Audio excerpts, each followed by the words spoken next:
blocks you are putting into yourself. If you are you are blocking your own thing.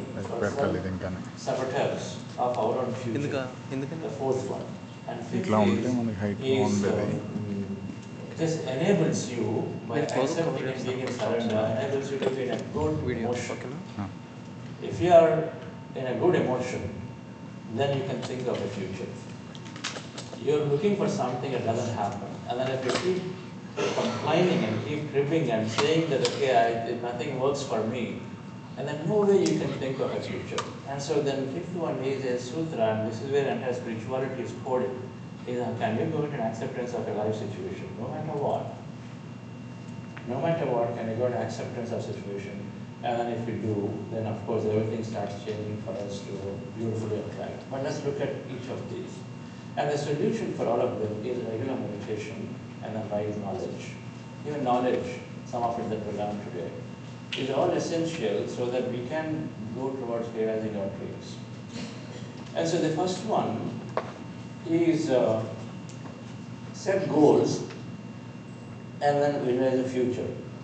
So a lot of times when I want to set goals, the first thing we're doing is we go into the how to achieve the goal.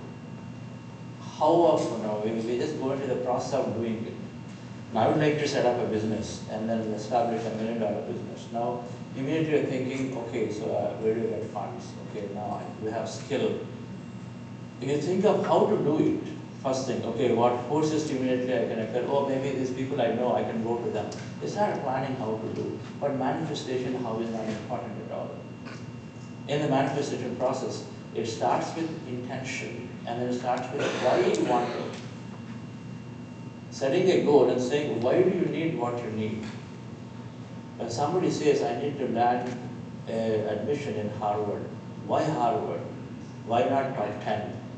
Do you know what's the difference between being in Harvard versus remaining? What is that Harvard? And when you say something, you didn't have enough clarity. Why? And if you have clarity of why you are looking to realize something in your life, then you can apply your energy towards it if you have clarity. If it's not just an intellectual statement. You are looking for a house. Oh, I would like to buy a house. Okay, why? Oh, because my friends bought one. That's not good enough. But you know, okay, great, I need to have a big backyard because I'm imagining and I know that I want to bring friends and with all of them, I want to do meditation in summer every weekend. And you have clarity. It could be not meditation, it could be, let me just have them all and have a great party. And so then that means the next step is you can go into the experience of it. Having the clarity of why you want something, and that must come from something called abundant state, not from a lack state. My friend has it and then told me to do it, and so he's simply saying I'm doing it. He is not an abundant state. Abundant state is where you want to experience truly something. Lack state is, oh, they're all buying, I also need to buy, otherwise I miss something. That's a lack state. So having the clarity of what you want is the most important in manifestation. And in my case, when I wanted my company to be acquired, and I had three clear clarity goals. One, I said, I always had this name as a technologist. I wanted to really build something, and I picked up very early in my career when I was solving a problem for Boeing overnight. I used to work in high-tech industry, and so overnight I had to, the Boeing production shut down, and so then I was working and fixing the problems. Next morning, a lot of appreciation. I felt deeply, right in my beginning of the career. Wow, this is powerful. You're solving problems for the largest companies. And so I would like to build software, and then that can be used by these large companies. So that deep desire was there for me. And so they wanted our company to be successful in a way. The solution we built goes to many worldwide Fortune 500 companies. I want to feel that experience. I have that and say, okay, something you do solves real world problems. The second one that I had was that exactly do what I'm doing. If I ever get acquired, my company gets acquired, and so you have some credible experience of talking about meditation right in front, and then say how meditation can be really helpful. I had this great vision about this and say, I'd like to be in front of leadership and then talk about the power of mind-body connection. Okay, I already see a lot of benefit of meditation. And then of course the third one was there about monetarily supporting many pyramid projects that are being built, and so just had this connection. So I had these three clear goals about why I'm seeking a company to be acquired. And so then the vision needs to be there. Say, what is that? Why do we need what we need? We need to be able to answer that. If we answer that, half the problem is done. If you are having struggle to answer it, because if you answer it, then if you can go into a future of that, and then if you visualize and say, yes, I'm going and standing in front and then talking about this mind-body connection, people are appreciating or whatever, then you feel good about it, that means you're passionate. This is good enough for you to drive enough energy for that experience to come into your life, right? So, and then the process of visualization, which is many people use, many sports stars and the celebrities, and all of them are using this method quite well. And and so the visualization is a process that we can use to do so. The way we recommend is to set up vision boards to set your goals, right? It's a very high level. So many people here who do vision boards, vision boards have done. Okay. A vision board, draw a vision board, right? Vision boards, now of course these days they're moved into more of a mind movie or a mind map in the mind of what is important to you. So draw a vision board, and then it helps you to visualize what identifies, what matters most to you, and then it brings consistency to visualization, right? And so there are many ways of doing vision board, but the thing that we recommend is for someone to draw with your own hand. However, rudimentary it may be, then it doesn't have to be sophisticated, but just draw something, and then as you draw, and then you are putting a few words, but put a picture and associate that picture with the experience you're seeking. Experience that you're seeking. You're saying the picture of the experience you're seeking. And so if somebody here wanted to, for example, become a head or CEO of a company, then they just do that. That's all, nothing else here. And behind that, there is a story for them of, if they became a CEO or a founder, what they will do, what experience they'll go through. That's the clarity of why you want to become a CEO, why not an employee. There's got to be enough clarity. Because I would like to create, I would like to be in front of the clients, I would like to convince them to whatever experience you're seeking, right? Which may not be there in your current employment. And so vision board of this nature, where you have very important goals that are set up there, and then you are visualizing about them. We have started visualizing because I just talked about here.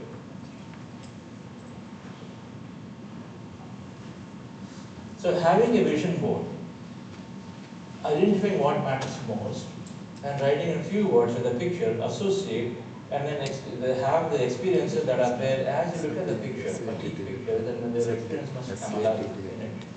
Of what is that you're seeking for? Why do you want that house? Why do you want the business? Why do you want a non-profit center? Why do you want to become a senator? What is that you're going to do that you can't do today? That if you have that clarity, and particularly you can ask this question, what is that I cannot do right now that I need that thing for? And if you know, okay, there are three experiences it gives me, it makes me feel proud with my parents. That's also good enough. It gives me great joy to talk in a family setting. Or it is something that I would like to go and then serve a larger population. It gives me great satisfaction. If you're becoming wanting to senator. Then I said, it gives me a larger satisfaction. I've got access to many people that I can go and engage because I love that. Right? Some people want to have a sales role because they love to travel. So then you say, I'm becoming a great salesman. Then your clarity is that you're traveling and going about and then meeting clients and prospect clients, as well as you're also then perhaps doing local places, whatever that you want to enjoy the wine, the dinner, so whatever that, all of that. It's up to you. But then having a goals, write in pictures, and then when you do our own pictures, rather than just cutting and then putting, when you do our own pictures, and then your brain is doing a lot of remembrance here. As you draw, the brain records that a lot of that in many more connections called neural connections, synaptic connections. Many more connections when you draw pictures than just simply write words. right? And these cells that die and that degenerate, the more you store with, and then the less that you forget, and the more you store, and if you have a story behind, then you're also storing a feeling that is associated as you have a story when you're drawing the picture. So then your brain is storing a lot more cells, and then it slowly becomes more subconscious in nature, so then it automatically works for you. The concept of subconscious, yes, sir. Chandra, is there a amount of money that we want to have? Don't we need some more zeros in there? We have to ask them gentleman who has written that. So here is the thing. We travel around the world about this vision boards, and then we ask people who are doing this work. And I have to tell that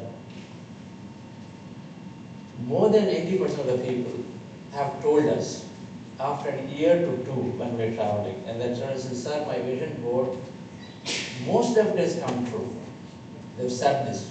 They've said these words. Most of it has come true. I had 4 of them have come true. Sir, everything has come true. Very rarely ever said that maybe they're not sharing and it doesn't happen or so whatever. But those that are happening are sharing and saying that many of them have come true. So it is something to think about. It doesn't hurt to write something. In fact, it happened for me too. My vision board, I think the slides are not there. I'll put it back. So the point is that there is some power to writing and then having the clarity of why I want something. Let's think about this activity. Meditation will give us clarity. People write and say, sir, I have 20 things to write, what do I do? And they come in the beginning, because everything seems priority. My child's marriage has to happen, I need to do this, my music is required, my job, I have to fix my husband, or my spouse, I have to fix my a lot of things are there. And so we need to prioritize. Meditation helps to strip off everything that's not necessary. Right? A lot of times we're influenced by the environment. And if they did a big party for a graduation ceremony, now you also thinking, I also should do a big party. You're not a person, but you want to spend, you want to do that thing they did. Influence. But in reality, we not enjoy throwing a big party like that. It's you just want to get done and then move on to the next thing, because your priorities are different. And so, meditation for sure will help to remove unwanted stuff, and keeps what is most important for us. Because meditation is becoming the whole. You become the whole. In the whole, you're connecting to what is your planned purpose. Now this is a lot of words. Now you all came here and you have a plan and a purpose. You know this. We come to this conference. Many have come for the conference. Some had also thought about meeting their friends. Some had also thought about going to the downtown and visiting. So that's all your plan. Now you come with a plan, and if we, for 2 days you have a plan, don't you think for a lifetime you have a plan? For this most intelligent system, can it be randomly coming and going? And we create a small remote, and if this has a plan, and you know this has a plan, there's a purpose for it. And it can be used to carry weight. It is for really this. You can't use it to carry weight, it breaks. If you understand this, there are tiny things we create, and a pin, safety pin has a purpose. And so the most intelligent system, what is the most intelligent system in the world? What is the most intelligent system in the world today? What is the most powerful computer in the world? You know, it's in many ways, and then with the trillions of cells in the body, they're cooperating so beautifully, while 5 of us in a family room cannot be together. But here, trillions of cells cooperate so nicely, and so much intelligence is here in this body. And so, at any cost, saying that this body just randomly came to only to produce kids and then raise them and settle in a house and finish their life, perhaps cannot be just that life. There's got to be a purpose. If everything is small things have a purpose, our life also must have a purpose. And then how do I know? Go back to the observer, the guy who planned it. And so there's something planned, we are here. So can we elevate ourselves to think that way? And meditation making us to go into that field from where we came, from the field of energy. All of us got observed to be here. And so then it naturally seems to connect and say, what is most important for me today to do?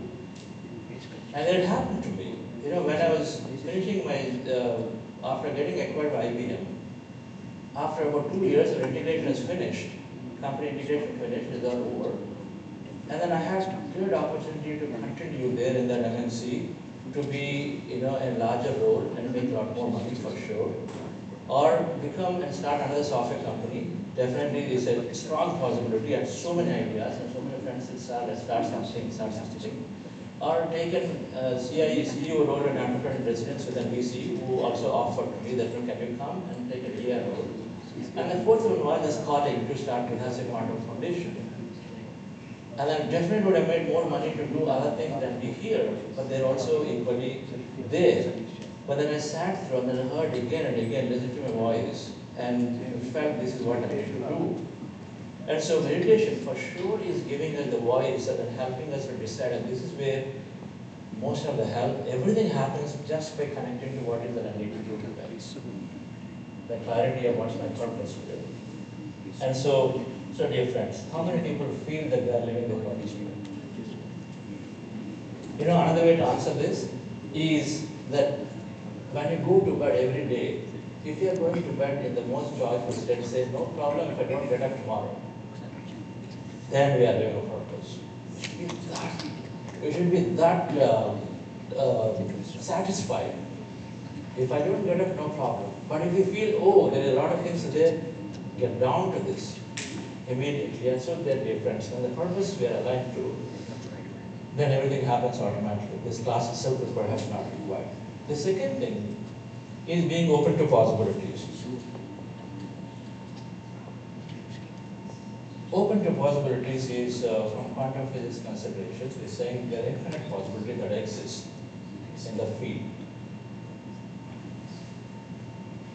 We are here about 80 of us right now, right? And then all of us, there are 80 factorial combinations of how we can have experience together. Two of us can go and let's say let's go for a trekking. 3 of us can go, 4 of us can go. The number of combinations are many, many right here in this room of how many ways we can have different types of experience. Yes or no? The number of experiences we can have in our life are practically infinite.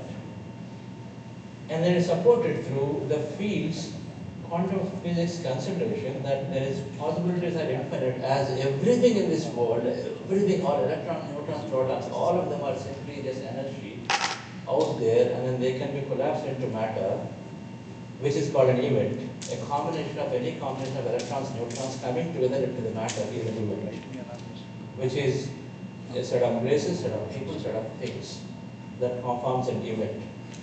And so then, and there's no fine print for it, and so any combination can become an experience to come here, and so infinite possibilities exist. Now how do I know? What do I mean in practical daily life? Suppose you're raising funding. And you raise funding and you go, and you're a sales guy, and you're going to a client, and the client says, it's 20th of the month per quarter, and says, no, sorry, we don't have requirement this quarter, we don't have budget, we go. Then we go back. If the salesperson who is pretty open to possibility is not going and reporting and coming to a conclusion right then and say, this client said nothing is going to happen, so guys, don't waste your time, and then let's go somewhere else. Go somewhere else is fine, but you don't conclude in your mind that nothing is going to happen with this client, saying that, okay, he studied and so no. Who knows, maybe next day there can be a major outage for the client or something, and they're going to call a cyber attack, they're going to call and say, hey, we need to implement it right now. We all know it, many times things happen. So open to possibility is you work on what you're looking for. You're looking to raise funding, and you go to your donor, and the donor says, not now, next year. Doesn't mean that they can change their perspective in the next week again. And so can I be open rather than closing the doors in my mind for that opportunity? While I know they said no, so I have to work on. Can you hear me? While I said no, so I know I have to work on other aspects as much I know. So donor 1 didn't take this, I got donor 2, 3, 4, 5, I got to go work on them. But however, in my mind, I'm still open that donor 1 can change his mind any time, and so they can give me a call, come back. And we know a best example on this one. students, they were writing exams, and then suppose they only prepared for 50% of the chapters. They couldn't get time or whatever, but you only studied 50%, remaining 50 didn't study, right? And so then what is the general thinking when they're going to appear for exam? I'm definitely going to do very well, not at all good. I'm going to fare very well, do very poorly. What is the chance that a student can succeed really well in that exam? He only studied 50% of the chapters. What is the chance of a student succeeding really well and gaining 100% marks? Is there a possibility? There is a possibility. That's already. The manifestation is saying that hold on to the possibility, not what is not possible, but hold on to the possibility of happening. So that student, to the best of his ability, only covered 50%. Remaining did not cover. It does not serve him any purpose to come to the conclusion that I'm going to fare badly in the exam. So just go and then write. The chances of exam, the person who sent the question papers, sometimes we do it. And complete word two, we have to write, develop a test. In the 5 minutes we have, quick, we develop the 10 questions and give it. Last minute. So many people do last minute work. And in the process, you will just for convenience, you take one chapter, you write 10 things and just put it, right? And so then the chances that 50% chapters contain or 100% questions, then evaluation happens, and so you just do it at top of the form. Are you with me on this?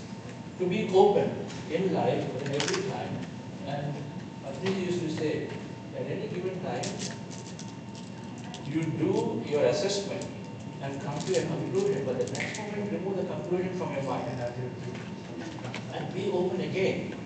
The person may change, the situation can change, and so then don't hold on to the conclusion of mind and say this is how it's going to be, because it does not serve any purpose. Okay, please turn to the person next to you so far and then explain to them what's going on, and then the other one also explains back to you. Please.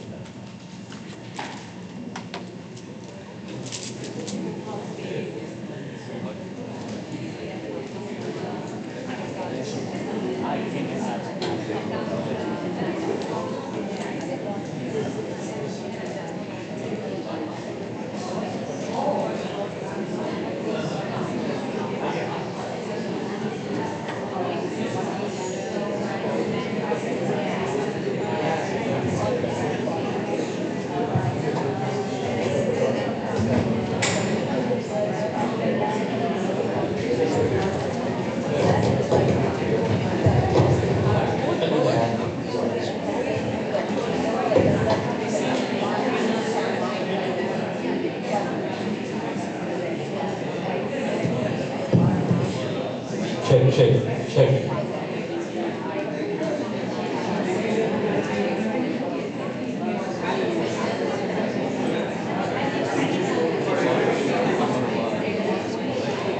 Okay.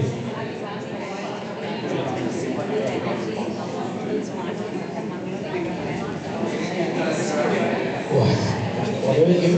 Thank you so much, Vaidya. Oh, sorry.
I'm going to use this. Okay, I will come back.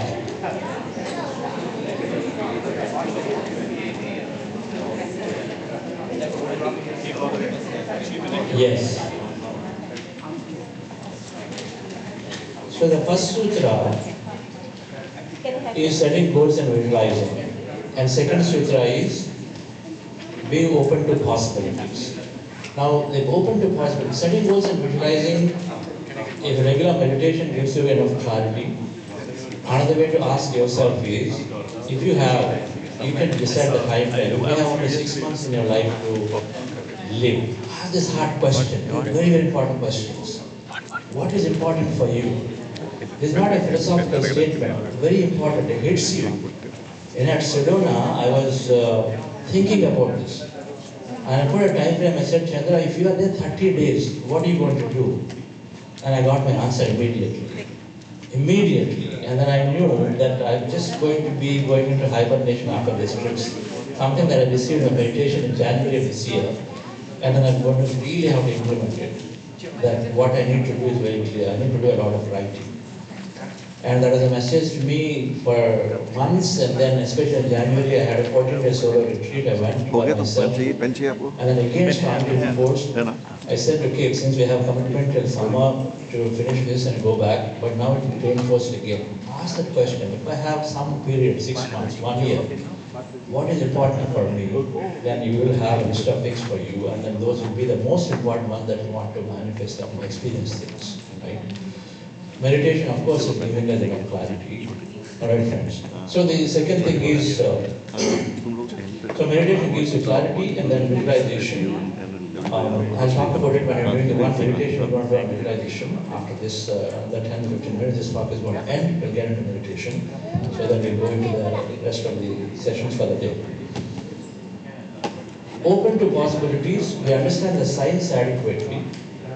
The whole double-slit experimentation, the quantum-based consideration. I really encourage you to attend a lecture, and you can watch a video by Fred Allen Wolf. Dr. Fred Allen Wolf has a video on what is electron, is it matter or particle, and then how does an electron, which is energy, is it an energy or matter, and as energy, how does it become matter? So there is a beautiful short video, and then watch that, and then if you are able to, in our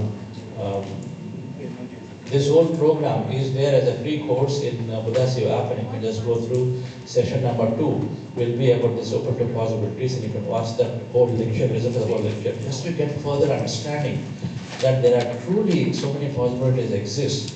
And so a lot of times we do not believe that it is possible.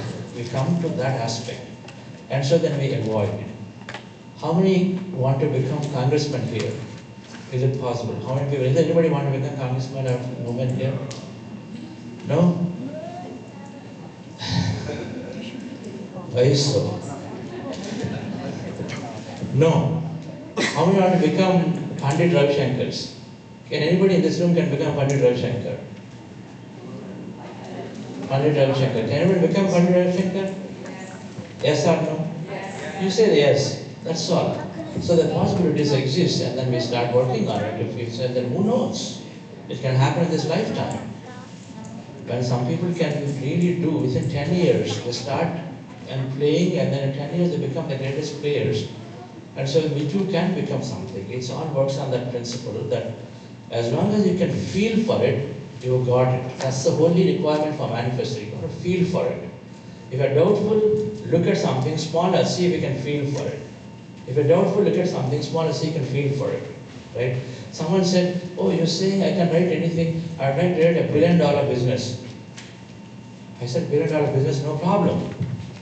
Do you know how many employees will be there for $1 billion business? I don't know, sir. Do you know what is the expense that might require for $1 billion business? I don't. If you don't know anything, fine. But can you feel for it? Because you can't feel when you don't know what is the experience you'll have when you have $1 billion business versus $1 million business. Do you know what's the difference between $1 million business, what experience it will give you, and $1 billion business, what experience it will give you? If you don't know, you can't feel. You just become intellectual. But if you can feel, so that's why we need to educate ourselves more, so then you have a feeling for it, right? People say, I want to travel a lot. Okay, travel where? Do you have an idea? No, my friends are traveling, I want to travel. Okay, go study first. A little bit more, educate yourself. Then you will know, oh, okay, so I have gone to Niagara and then here, there, but I want to go to the Australia Iron Rock and spend like 1 month right there. I want to go to Peru and then just explore all these things. You will know something, and then that's what becomes your travel thing, right? So we just need to learn and educate ourselves more, because knowledge is because of experience. Without knowledge, generally nothing comes. And so dear friends, the second one, setting goals, visualizing with meditation, with learning, we understand. Open to possibilities, you got to experiment. Know the thing more and more. Understand this quantum physics, little bit, not a lot. And I do believe that our 45-minute lecture, a lot of people appreciate it, and so they can go through that and say how possibilities exist, and you experiment. Richard Bach, when he heard this, Richard Bach is one of the, how many people have read Richard Bach? Richard Bach has written some amazing books. Jonathan Livingston Seagull expands your mind just by reading that tiny little book, and please do have your children read too. It just talks about the possibilities, exactly a seagull flying like an eagle. They are very limited in nature. They can only be at the shore. But the seagull goes high. It says, okay, if they can go high and then can deep dive like that fast, can I do? And all the elders tell you, hey, you're going to break your bones. Don't try it. Come on, you're not fit for it. And it defies the logic. And then they tell you, if you're doing it, you're spoiling all the children, all the other young birds, and you'll be what do you call that? You'll report exile, no? That's called exile. Okay. But it didn't bother, it still pursued, and then finally becomes successful and comes back to the client and says, look, I'm doing it. And so that book alone, so Richard Bach is a great master to read. And then he heard this, and then he wanted to experiment. He was dining. He said, I'd like to see a bird feather. And then by the time he finished, somewhere in there, the bird feather starts floating along the window outside. By the time he finished the dining. Just sitting and experimenting on the possibilities will help you to notice for yourself that things do happen. And that's the only way many of these can be concluded by you, because subjective experience is all that is there, by the way. We can talk about anything objective, but it's so tiny compared to the subjectivity of what our experiences are. And we have to trust the process of having a subjective experience, right? Somebody can explain to you how tasty a mango is. They can go on describing for 1 hour. Unless you experience it, you cannot really ever appreciate it. You know this. So experiment a lot for coming to a great conclusion that the infinite possibilities exist by starting with small, right? You can say today that I'm going to see elephants and see what happens. I'm going to see elephants. And then think about it a few times and see what happens. Maybe you'll see in a TV suddenly, something that captures your attention. Maybe you'll see a big poster, some video, or real elephants you may see, who knows. But experiment like that. It can be anything. But we want to experiment, become a greatest experimenter of everything. And so the third thing is developing focus. What does focus mean? Without reading that. What do you think focus means? What comes to you first? Concentration, right? So we broaden that word focus. What it means to us is that suppose you are not, you have backaches or you have migraine headaches. You have some general menstrual challenges. So what happens? Now if every time I get a migraine headache, then it what, 1 to 2 days it lasts? And so those 2 days are gone. Now you are embarking on a big project. But your backaches are recurring, your migraine headaches are coming, so what happens? And they keep recurring every 2 weeks. And then you are saying, hey, I'm not well, maybe calling sick, you're out of the project. Are you focused on what you're looking for? When your health is not there, you're not focused. You're focused on your health. Your project has gone to the back seat at that point, right? Fundamental to anything, the manifestation is your health. That's why if you notice any successful people, they all had great health regime. Karthikeyan is an example. He at 80 plus years, every day he wakes up and then does his regime of a fitness regime. Whether it's yoga, exercise, meditation, but we do whatever that keeps us healthy, right? So one is physical health, paramount, because otherwise our focus has gone to just gaining that health at that point. All right? I used to have backaches for 8 days. I had to lie down, do nothing but to rest. 8 days, and it recurs once in 2 months, then see what percent of the time has gone. Not at all focused. Second, emotions. If you have two business partners, if you don't have a proper emotional intelligence, and then two guys argue, you say this way to be done, they say that way to be done, and then you have an argument. Then what happens typically? If two partners and then people come together, then argue, you don't agree, then what would have happened? For next 3 days and 4 days, you're not even talking to each other. You're carrying and saying, okay, how right I am and how wrong he is, or vice versa. Your focus is on something else now, no longer on the goal. And it typically happens, spouses, wife and husband come together, want to plan your next vacation. You say this, you say that, you say, oh, you did this, you did that. Then for 10 days, they will not even come and talk to each other. Now what suffers? Your goal suffers because 10 days are gone. So emotional intelligence, emotional regulation is a must. If you want to be really successful, you got to develop emotional intelligence. You got to develop physical health. And then a lot of times people give up on goals because they don't feel they can adopt and then learn the new things, particularly international travel. Oh, Japan, I don't know the language, I can't read all these signboards in the airports. No way I want to go there. Immigration policies, I can't. Where is it coming from? Our brain is not learning. When brain is not ready to learn, which is called not having a great mind of learning. And so then you reject, especially after 45, 50 years, where you are not ready to learn again, and so you keep dropping on things that you dreamt of and say, in the game of age, oh, I don't think it's for me. And you put some reason. It's called arguing for one's own limitation.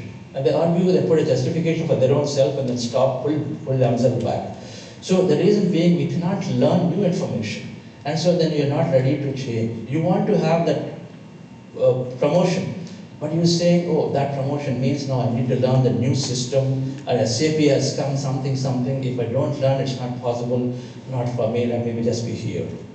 Intentions are there, but your brain doesn't support a stop back. So 3 things different: physical health, strong mind, and strong emotion. These 3 things are paramount if you want to be really successful. That's the basis of life. And meditation gives them in a package. You can do many things, but you do meditation regularly, and then of course emotional regulation is there, and we, 40-day program, we cover 1 week on emotional intelligence, 1 week on physical health and mental health and so on mind. And so that we understand the subject deeply, and so how meditation is helping. But these 3 are essential. So the single answer for having this great physical, mental, emotional well-being is meditation. Yesterday, Dr. Hemal Patel covered in a beautiful research-based extent on that part.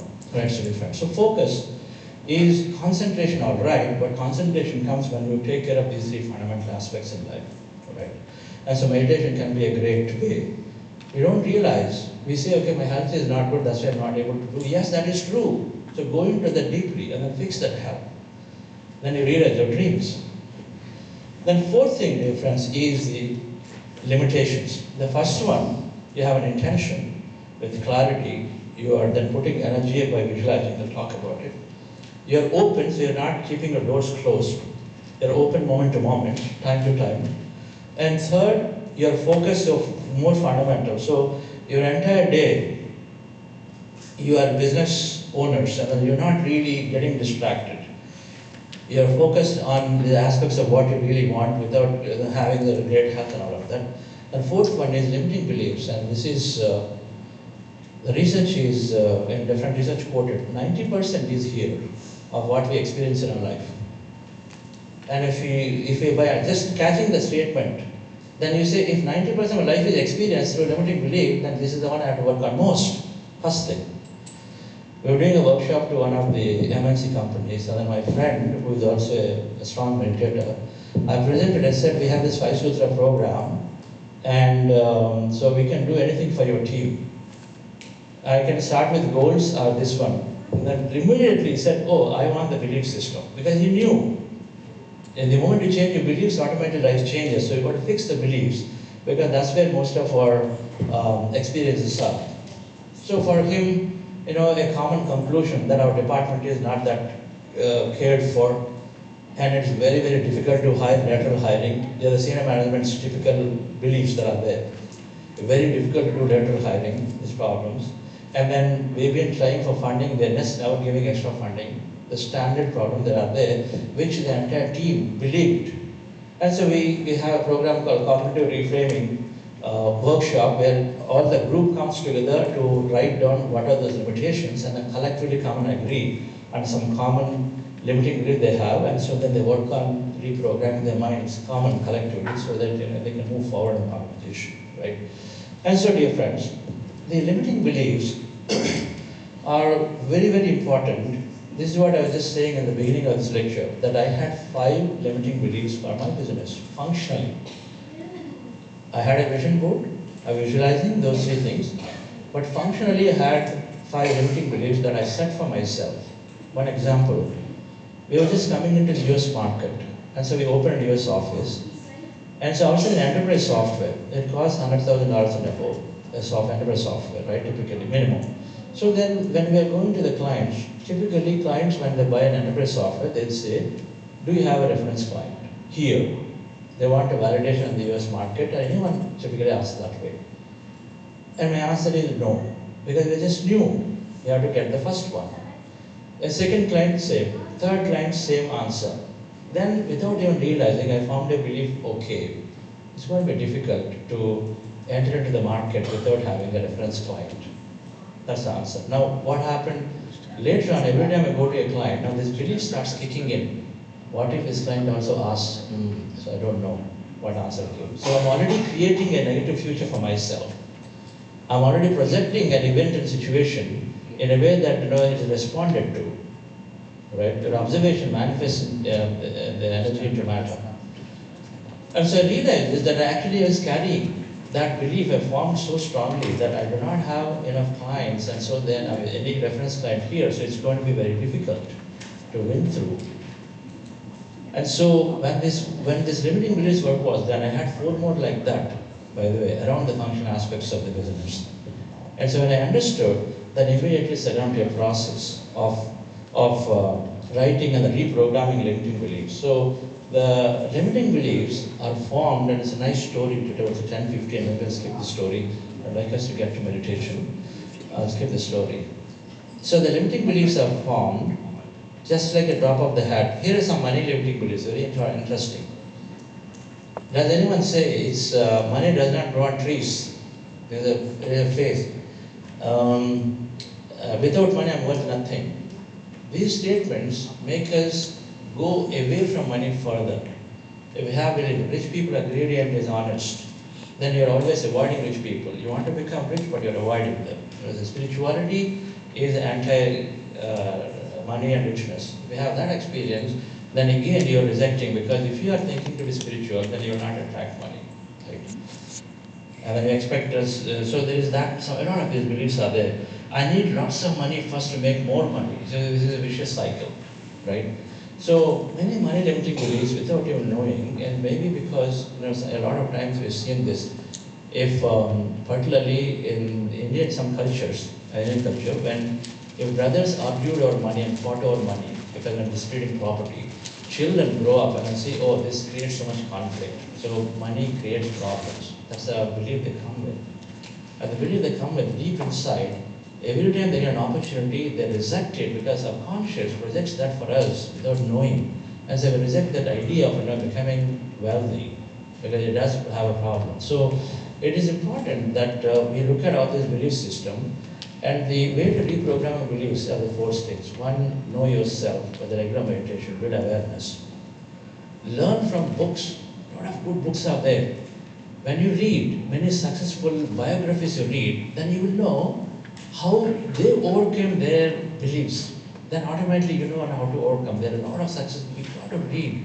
You want to become a successful businessman, then you must read business biographies, no exception. You want to become successful spiritual master, read them and say, how did they overcome attachment? How did they overcome the power? They get power and they get stuck in there, right? And so all of these are very important, dear friends. Okay. And the third thing is empowering beliefs. This is what I was working on for, this is more tactical. Point 2 is strategic. That means you keep on learning, so you understand that where you don't get stuck. Listen to others' experiences, then you really know, okay, this is where I'm getting stuck in my life, right? And the third thing is, of course, is tactical. That means you know a specific one, and then you can work on it by empowering belief. It means you write an opposite statement. You say, my non-profit is very difficult to raise funding because that's not a great cause or not an attractive cause right now. Many people have that in their mind, right? Then an opposing statement or a success belief for that would be, right, in the field of infinite possibilities, my foundation attracts a lot of donation, and my foundation attracts a lot of donation. I'm experiencing that. Then, if you know of a similar non-profits in that area, which makes you believe that it is possible, then bring that up and say, oh, Shankara Eye Foundation is greatly raising money and then growing, and so I too can be one like that. Just an example, if you can find one, in the field of infinite possibilities, I am attracting a lot of donations, a lot of funding, and then I'm beautifully expanding my foundation. If so-and-so, if TM Foundation is attracting, doing their work for 50 years and doing it, I too can do. And that gives you a lot more belief. Now, somebody has cancer. Now, in the field of infinite possibilities, my body becoming healthy and healed. Anita Murjani is able to heal, and she is a great success story. She wrote books, Anita Murjani. She is able to heal. I too can heal.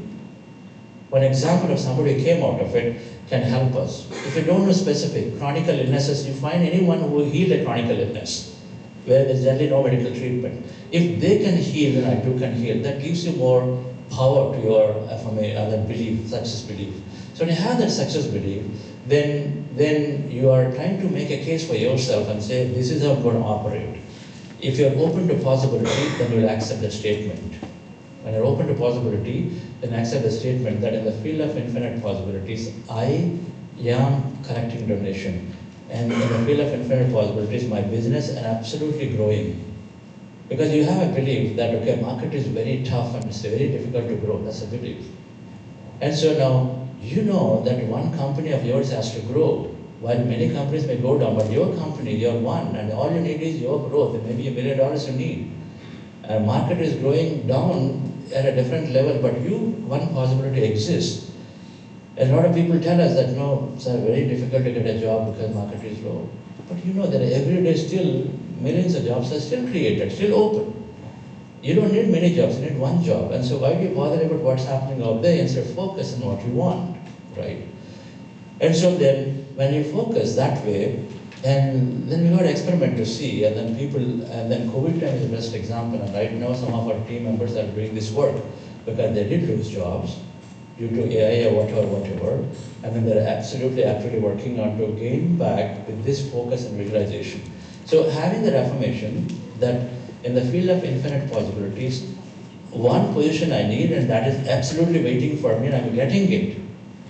And then you have an example to say, this is how you develop an empowering belief with your friends. And then that you affirm to you in meditation. At the end of meditation, we're going to do a process now, visualization, where you affirm that empowering belief with a feeling, as if that is becoming true for you, and so you've got job offers, you've got funding coming along your way, and visualize what you're doing with the funding, whatever, right? And so then that happens. So the last one is surrender, accept, and express gratitude. This is essentially saying that my present is based on my past.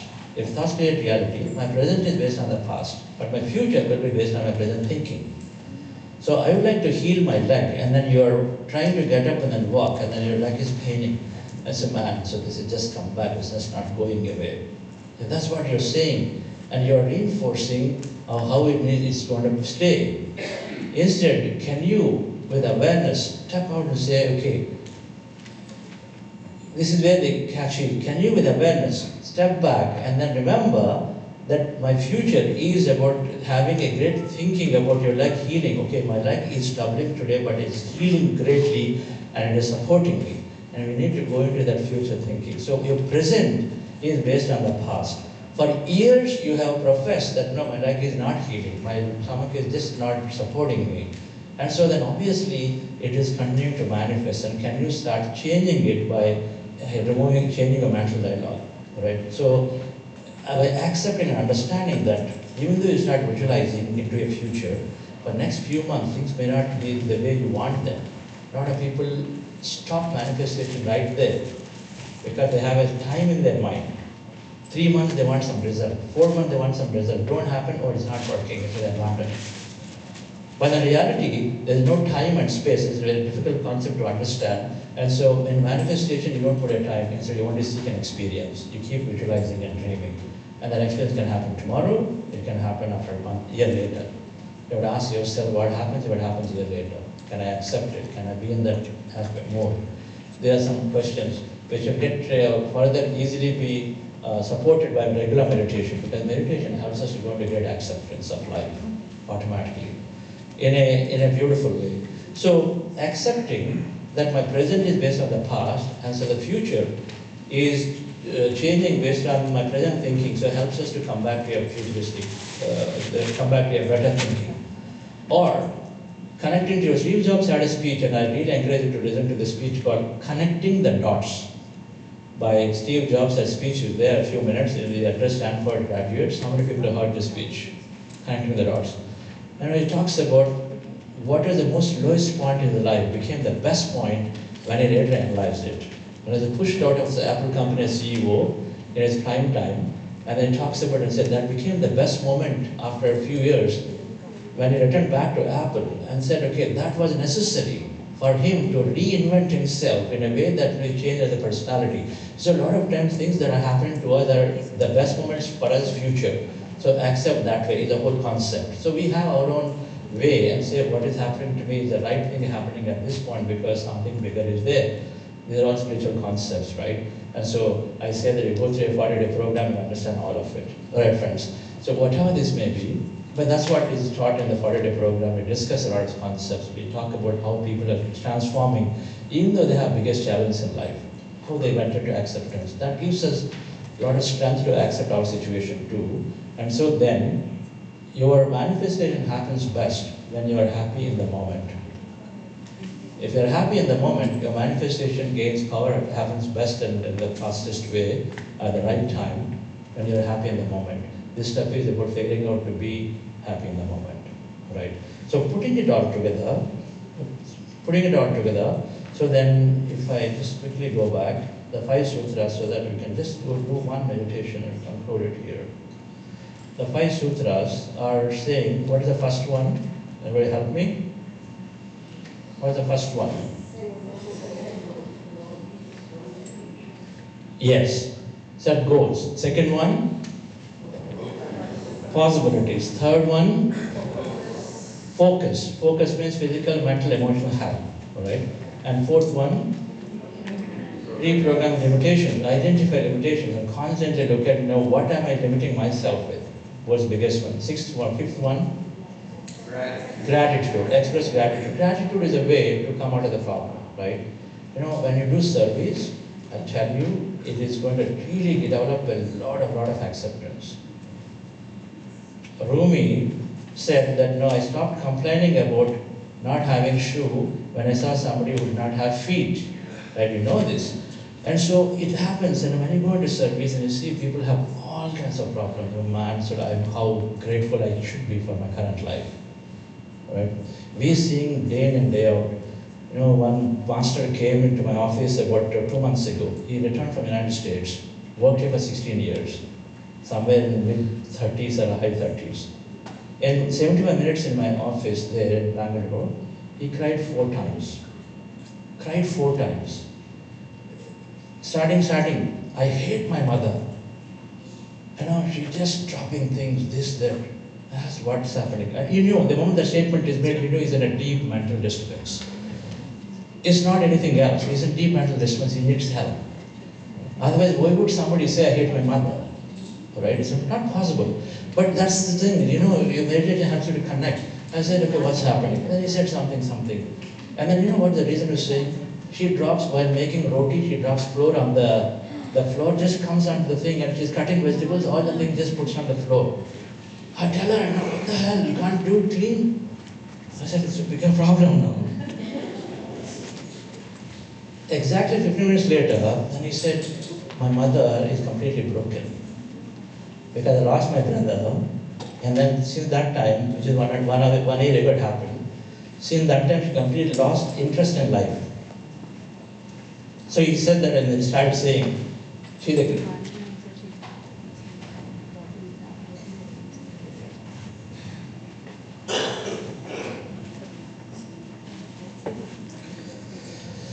so she is the greatest person. He started saying that. So he said, I hate her, and the next moment, 15 minutes later, he's saying she's the greatest person. She was taking care of us so much. She had the drive, she had the energy, but now she doesn't do anything. So his problems, drunkard father, lost brother, broken mother. So then how can you expect him to be that?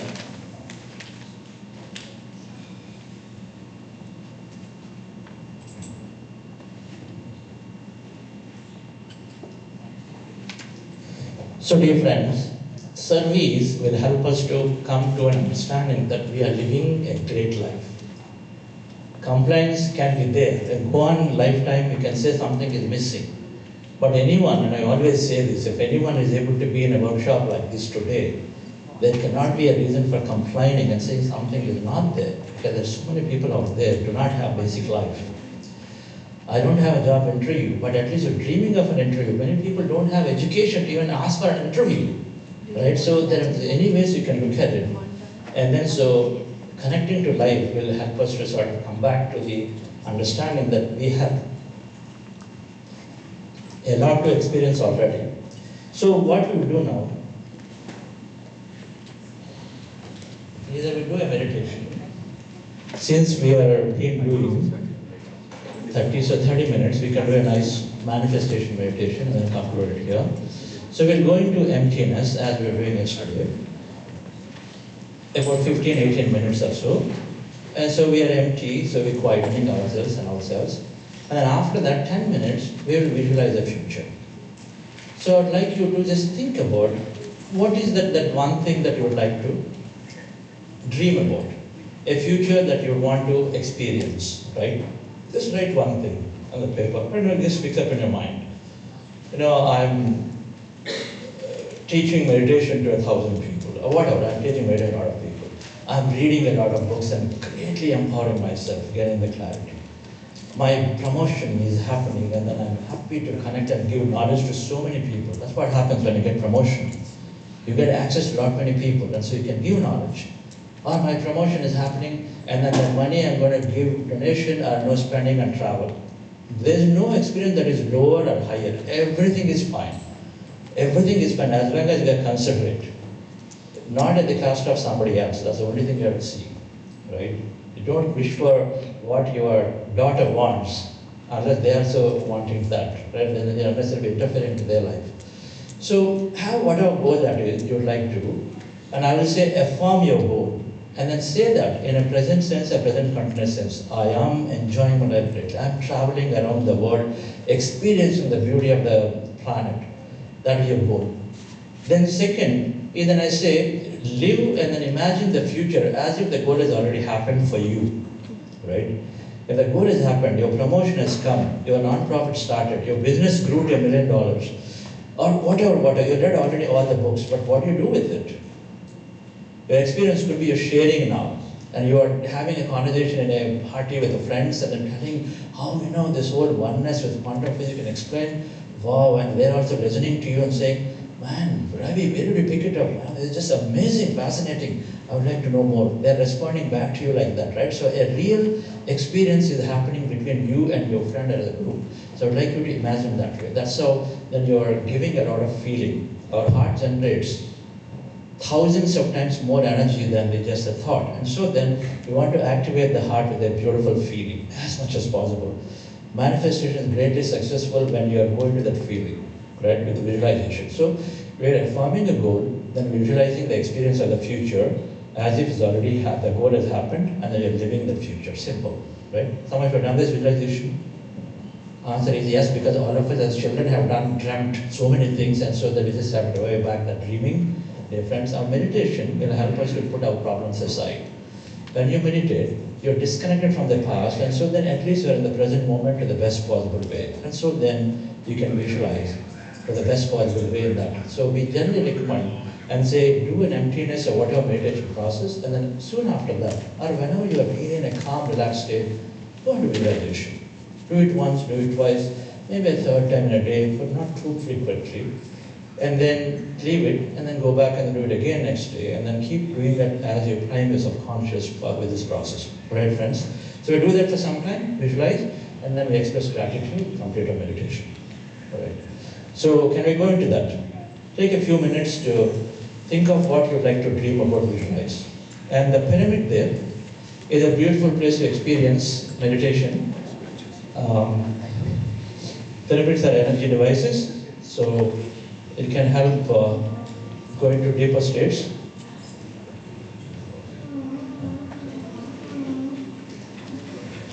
So process of meditation is very simple. So I'm going to put up the slide of those of you new today.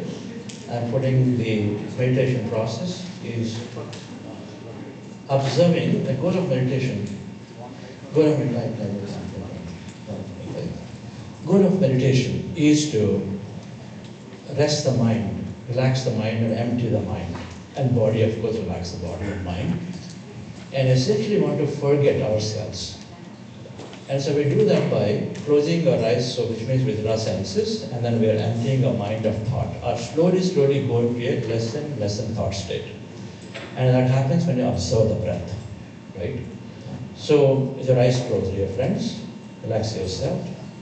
Those of you wearing spectacles, you can remove them. Generally, they're a distraction. And please check your cell phones. You don't want to be disturbing anybody here. Once, mute them or off. If you are in doubt, you will sure check.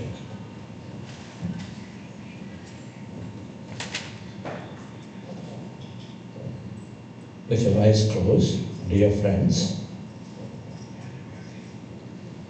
observe your normal, natural in-breath and the out-breath.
Dear friends,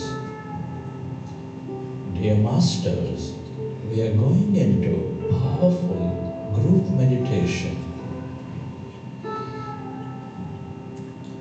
Observe your normal, natural in-breath and the out-breath, resting your attention on your nose.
you observe your breath, your mind is becoming calmer, emptier.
It is natural to have thought.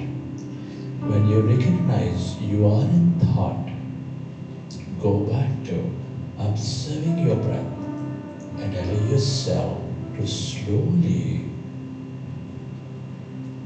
go into that emptiness, calmness.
All emptiness is energy. This is the field of infinite possibilities.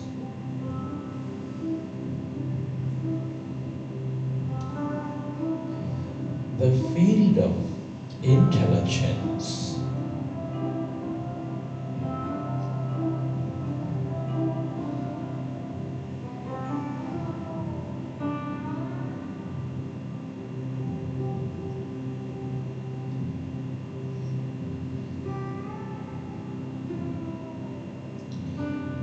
the more we are with it in this emptiness, stillness,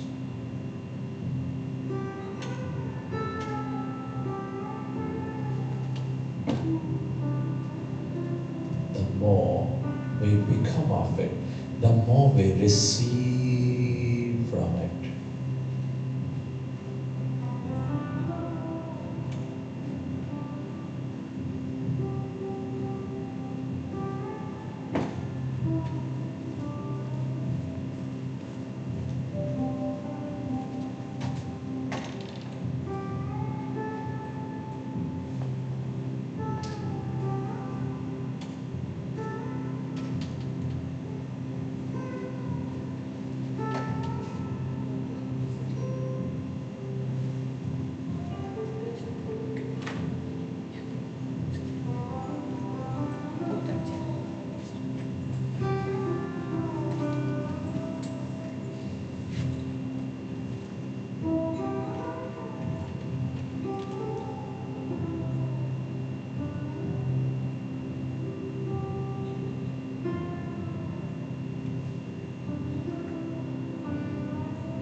The longer you stay connected to this emptiness, that energy, the more you tune in to greater possibilities, matching your intentions.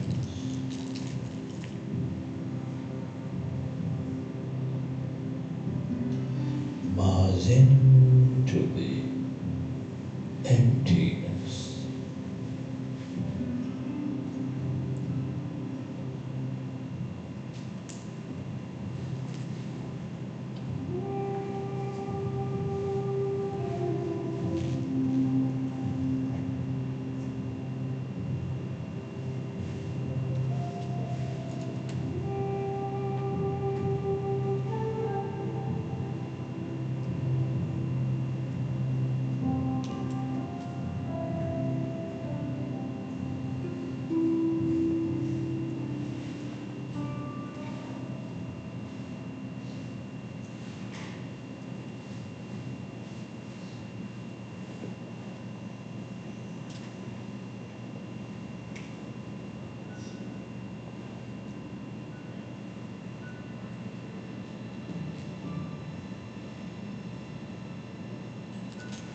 Friends,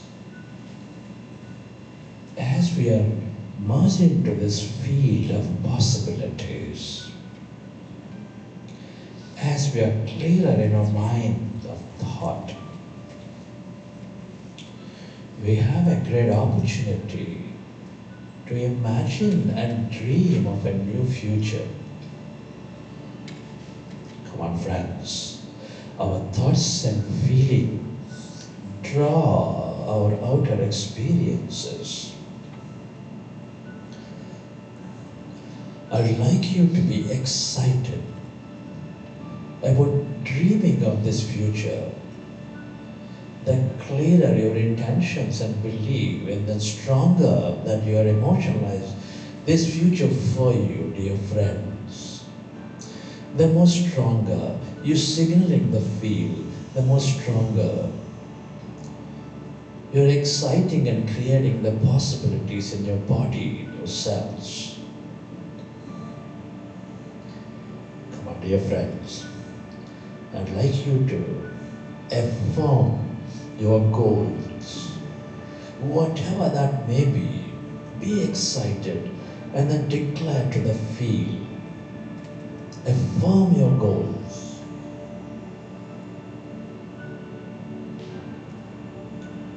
That these are important for you with an excitement, with a total belief in the process.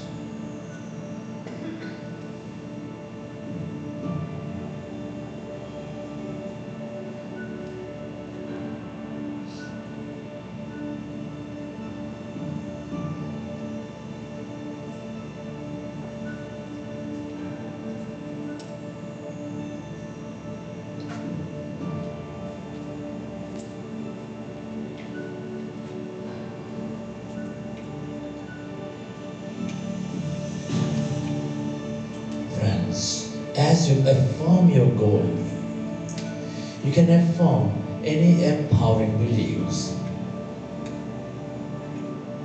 And I would like you to imagine and dream of the future as if your goals have already happened.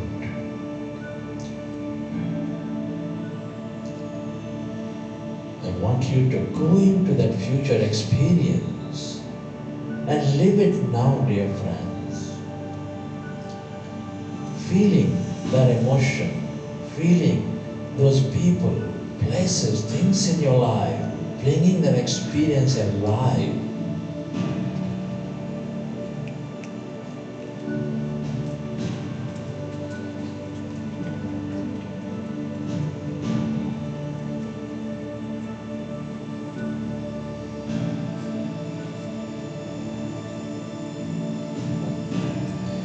Come on, dear friends. Be the co-creator of your life. Whatever you feel, whatever you dream, you attract.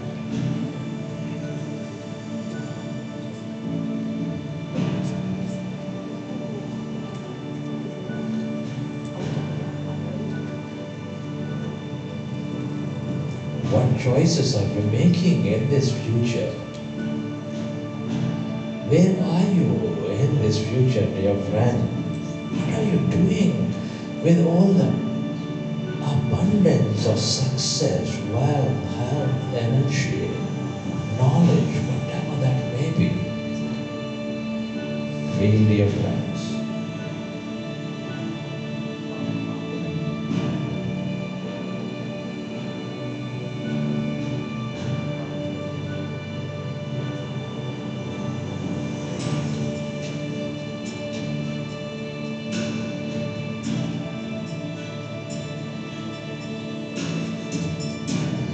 Do you have a new body?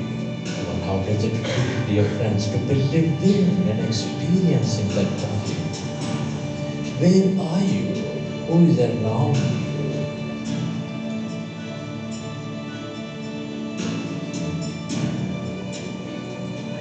Who is benefiting from you in this future?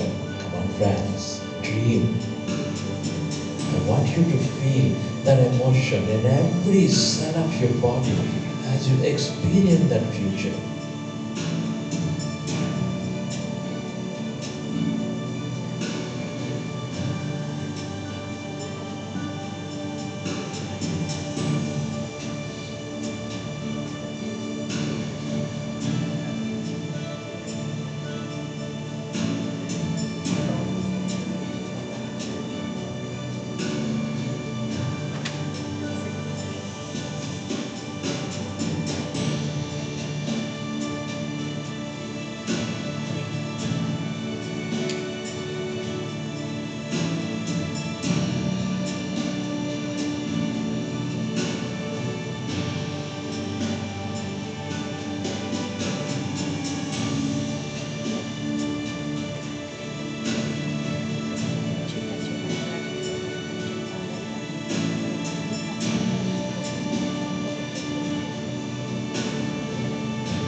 dear friends. Connect with that future more. Enjoy it. Experience. Remember, you are the architect of your life. Let there be no doubt about it. Feel it.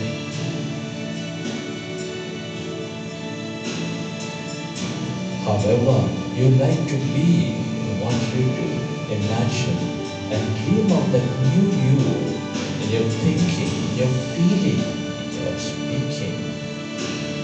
Move, dear friend. In this new future, your energy,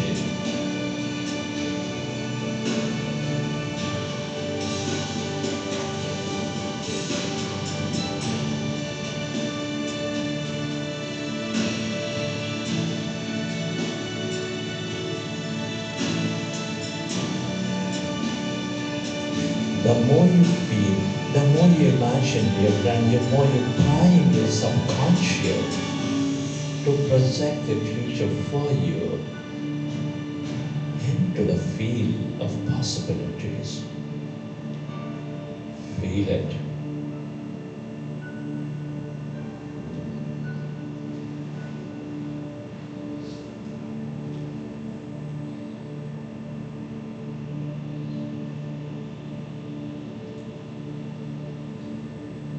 Dream.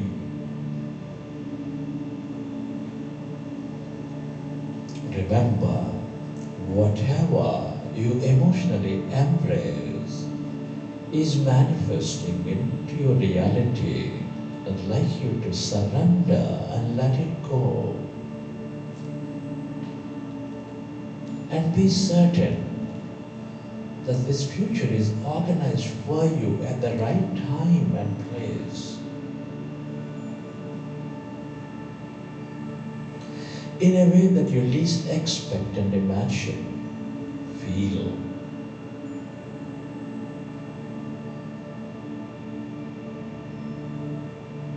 And express gratitude to all things and everyone for helping you create this future.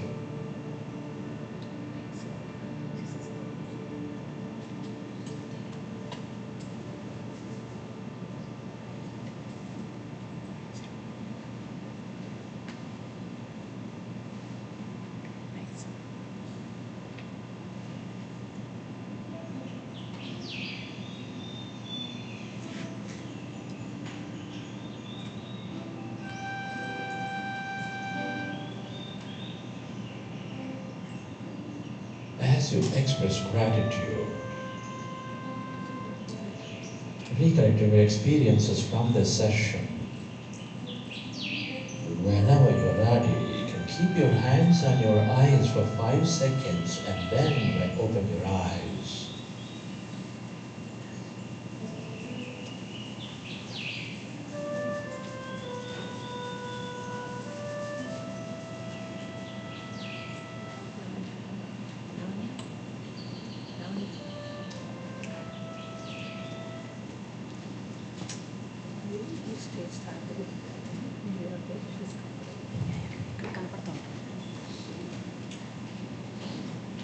Okay, dear friends, let's give a clap to meditation.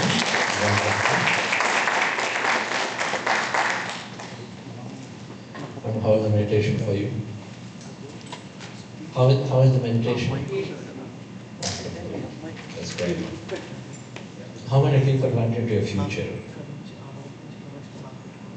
Okay, great. That's awesome. Thank you very much, dear friends. A lot can be learned. This lecture is only explaining the possibilities that can happen. If we are serious about manifestation, then we're absolutely taking a longer format workshop. We go into the detail because we're going to spend time on this, and so why not? And then learn everything intricacies so that we can do it in the best possible way. So really thank you for the opportunity for us to be here and sharing this important knowledge. And then here we have some beautiful masters. So they all are extras. Yesterday we took the time to share. And they are some serious meditators. And then they understand a lot of it. Some of them teach and is very engaged. Hi, Adya.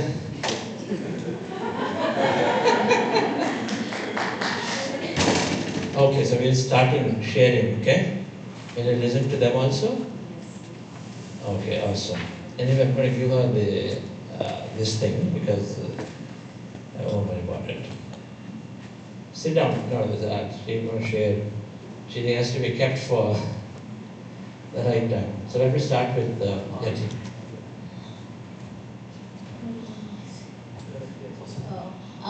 I started. My name is Yati Amanda, and I started meditation like I would say about 2 to 3 years ago when my mom started it. Since then, like when we first started, it was like sort of on and off, and I was like, why am I even doing this? Like my mom just made me do this. And then I sort of realized like, okay, like this is something that like is actually beneficial, and I sort of realized the benefits whenever I started teaching like other kids like for summer.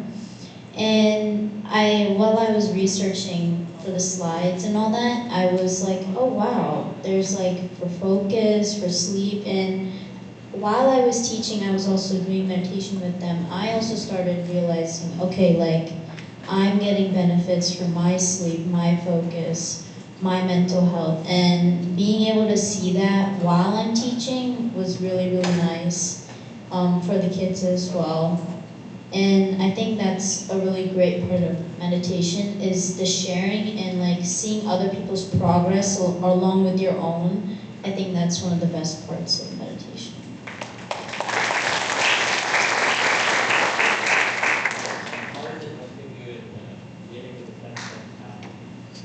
So I would say for one thing that it helps with, your patience. Whenever your friends like, I guess, tease you or something that doesn't just go your way at school, you sort of realize like it's not as serious as it is. Because for one thing, like I'm in high school right now, so I see a lot of assignments and like all sorts of drama at school. So seeing that and realizing the patience I gained from meditation really helps me deal with those things. Because one thing, like if you've been through high school, like it's not easy, like assignments, friends, pressure, all that. So it helps a lot of the pressure, like to dissipate, I guess. Okay, thank you.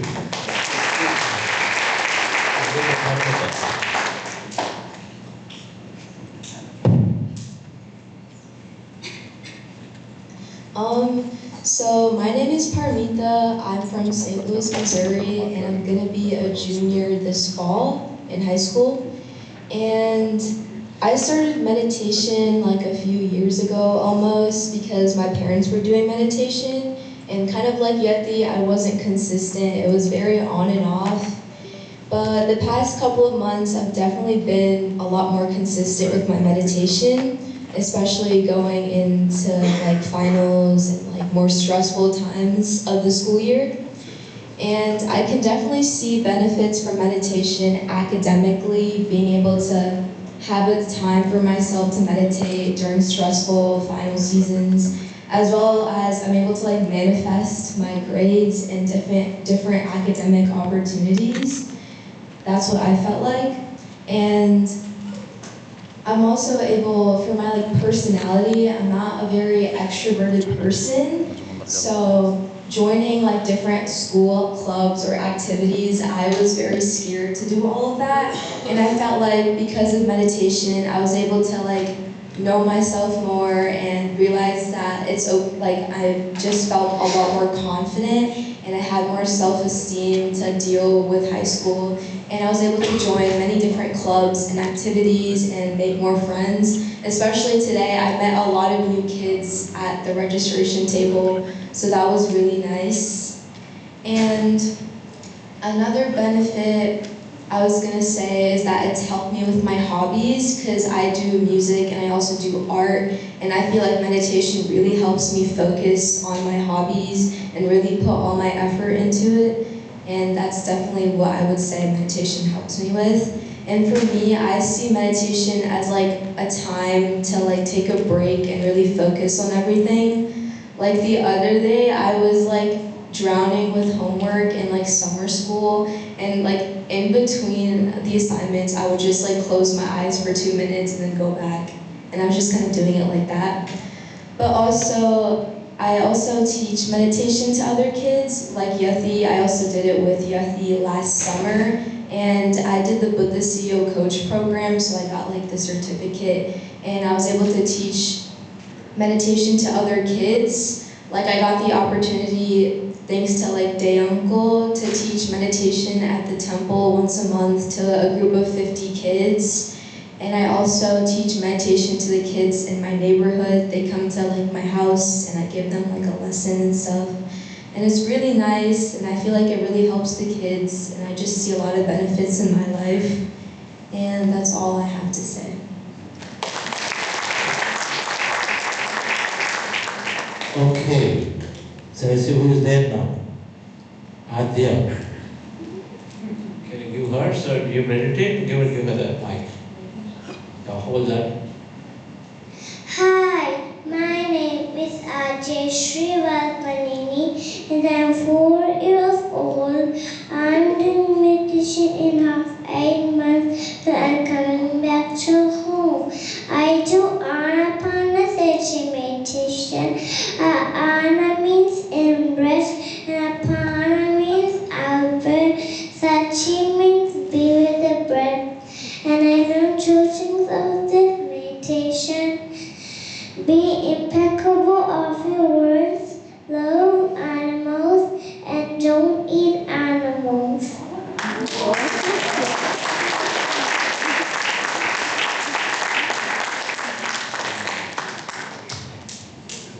What does being impeccable with words mean? That means be kind with each other and talk nicely with each other.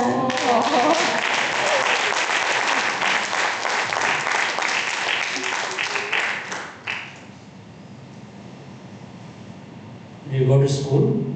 Yeah. How are you with your friends? Are you teaching them meditation? But no. But can you teach them meditation? Yeah, but if they come to my home. Okay. Great. Who taught you meditation? Where did you learn meditation? I didn't learn meditation, but I do meditation because I learned. But who taught you? Where did you learn from?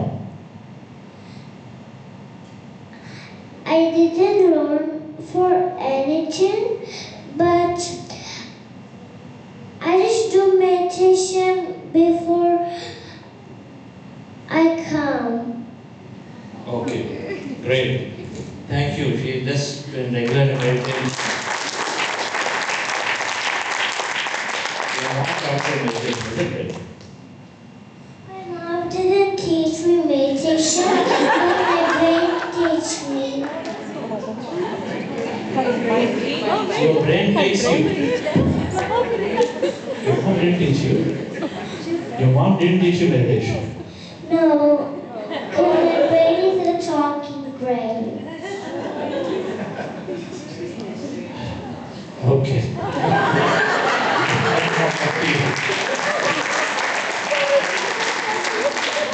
Thank you.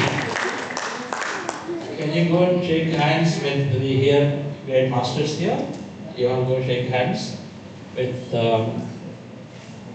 Paulaji and then Karthikeyan. So please, all of you, 3 of you, please go shake hands, and Dr. John, Dr. David.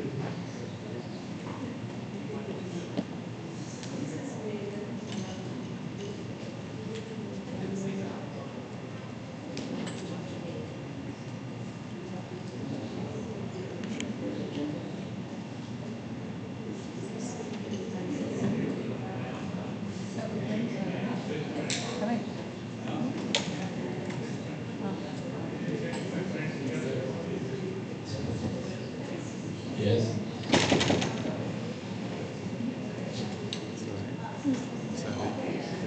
Take hands with the doctor. Go on.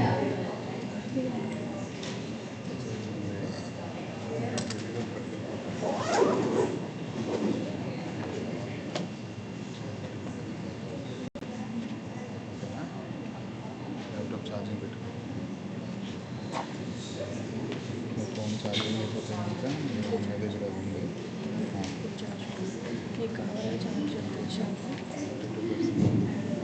సరే నేను start అవునా? Riya Riya Riya white touch అవ్వదు.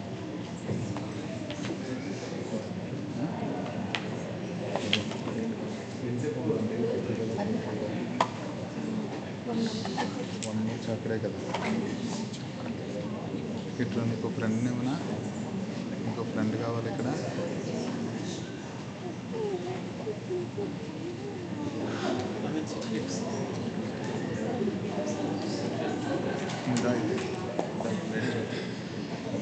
Thank you so much, everyone.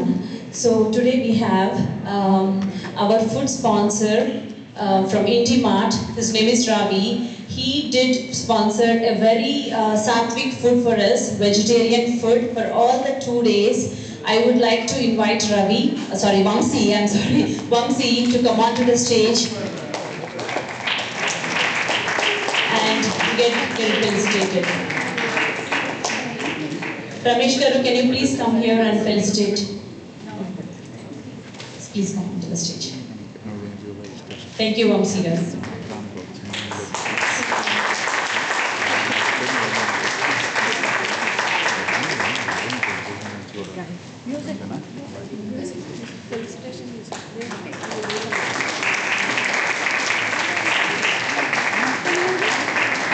Thank you so much, Vamsi, for the very sattvic food. We really enjoyed the food all the 2 days. Thank you.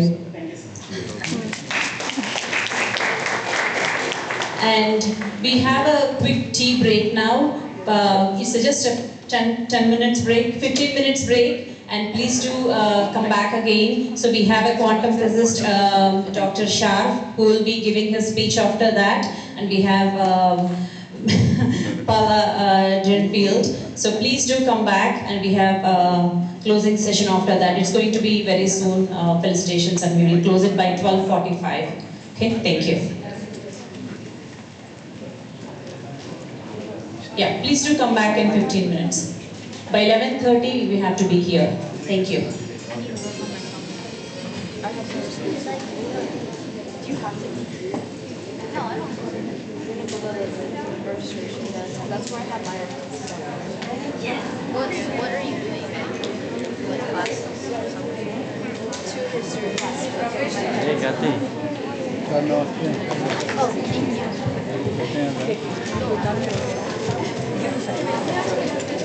Yeah, I'm being asked to take the information. No, I was just about that. Yeah, they didn't call us.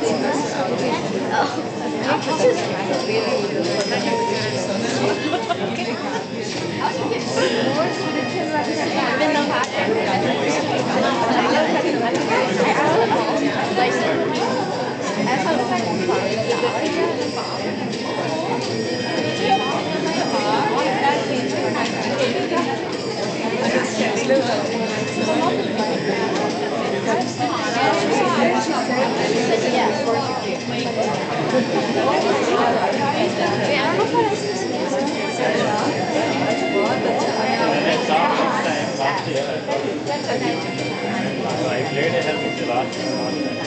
So you can take just a normal question, how long you have been doing and what is the, how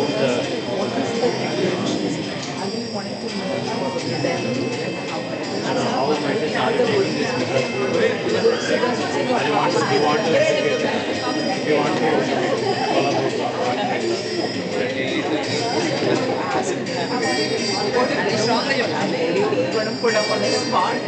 or if you have any plan on how I can pay mention. yeah, or you can I think she learned yeah, game, that's why she's telling me. Yeah, that's a good idea. I think that's the truth what she said. Even though for the physical body, but the physical is also the game with the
Okay.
Play music play రెడీగా పెట్టుకో.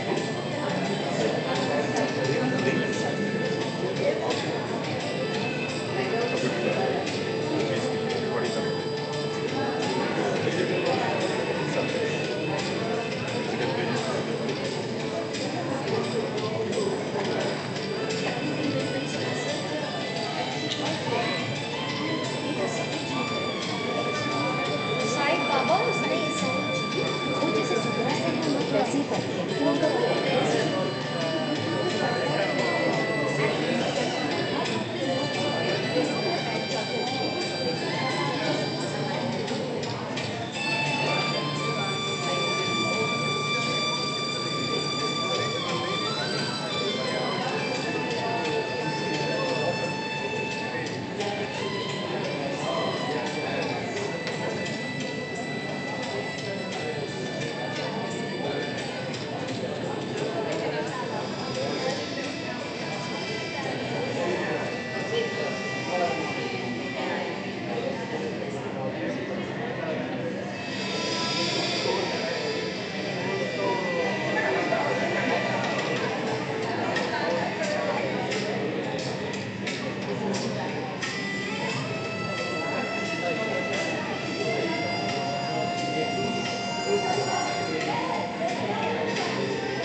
And our goal eventually is to do one.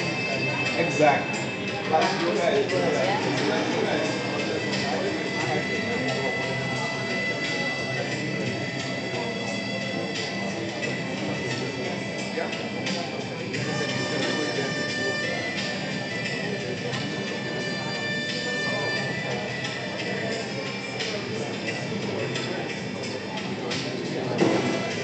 Awesome.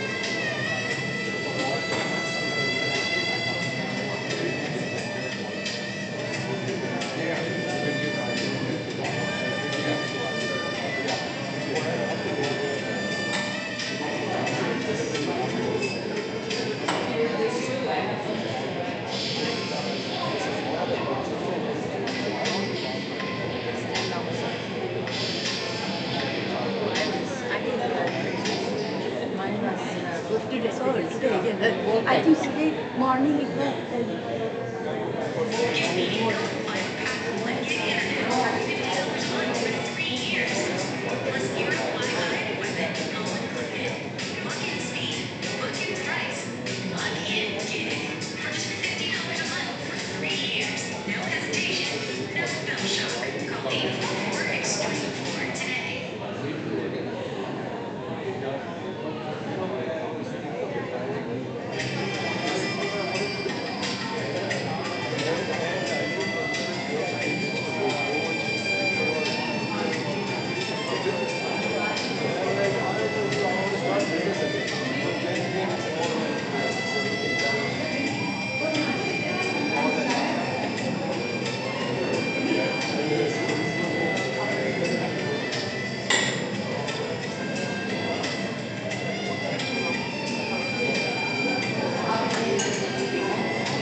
అది music of చేశారు. Music of చేసేసి అవును.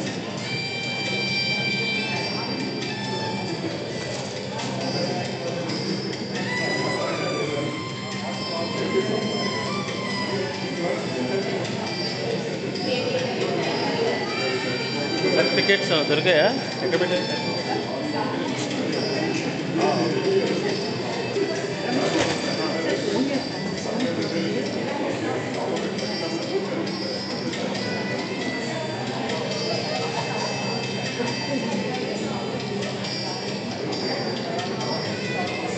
Oh, fantastic.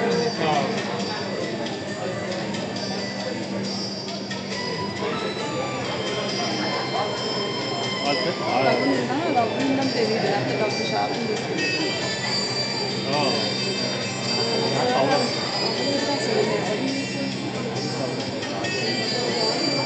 Serve చేస్తాను lunch but అప్పుడు doctor shopping చేయాలని అట్లా అవుతుంది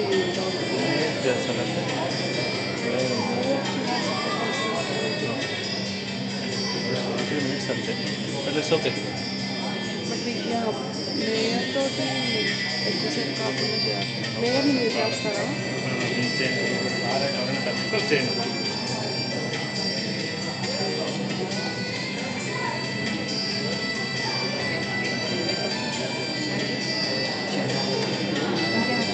ఆయన పరిచయం చేస్తారా ఒకసారి ఫోటో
क्या हुआ चार्ट चाहिए हाँ मेरे पास पावर बैंक है चलो लगा दो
అది కూడా ఇక్కడ ఉన్నాయి.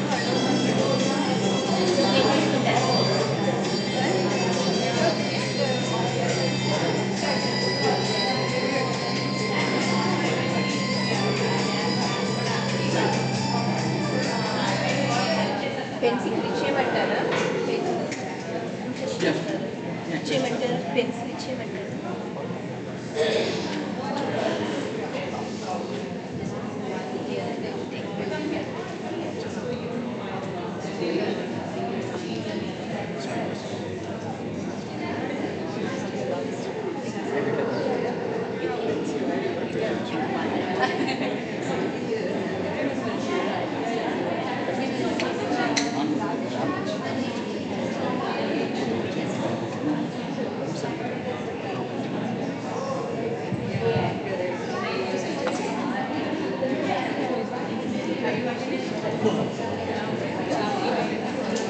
Ashish? Oh, outside. Yeah.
Good idea. Thank you, man. I love the focus on this camera. I don't Yeah. know. I They put this up arranged it. and it just focused. Yeah, focus. Yeah. Wow. What camera is it, Nikon? I don't know. I mean, like you need. I think this Vinod or somebody. Yeah, he's the one who is doing that. Yeah.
Can I assure everybody to come and be seated? I assure all of the guests to come and be seated here. Yeah.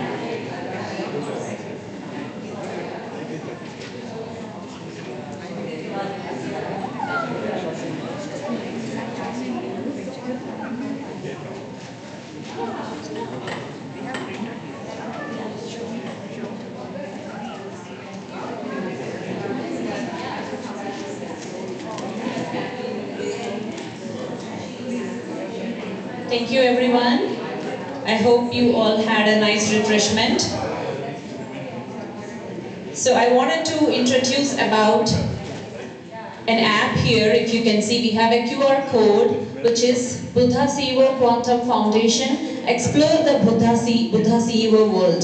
So we have like 3 components in this app, which is engage, experience, and empower. So let me just go over what exactly each one is. So the engage, so if you go inside this app, so it enables all of you to ask any questions that you have regarding the Buddha CEO Quantum Foundation. Like it could be like, how do you want it to reach out to us? How do you want it to do any programs? How do you want to meditate? Any of the questions can be answered via this engage point. And this will enable you to connect with the Buddha CEO Foundation volunteer group. And the experience here is you will be able to learn. So sharing or continuing your meditation journey. So we have a 9-day free meditation session within this, and that is for beginners. And you can also get into the practice code, where it's going to have the understanding of the science and this science wisdom behind the meditation. And also it helps you to be the consistent in your practice, because we have a quantum 40-day sessions going on. It's a free meditation sessions, and you all can connect that via the app. And we have live sessions, as well as there is a recording sessions who cannot attend that in live. And also we have a deepened advanced meditation retreats that will definitely help to do the 5-day advanced retreats and all of that programs. IMRs, AMRs, intense meditation retreats and advanced meditation retreats. So that's going to be a part of this. And also we do have Buddha CEO community stories. So this app is going to help you to upload the stories, the personalized, customized stories of your meditation practices. So adding your stories to this app will definitely help empowering the other meditators understand about how meditation is going to help in the personal, real-time lives and all. So this is definitely something which empowers a lot of meditators. Thank you. So if any questions, please reach out to us. We will try to help you how to register or how to use the QR code, all of that. Go back. Yes.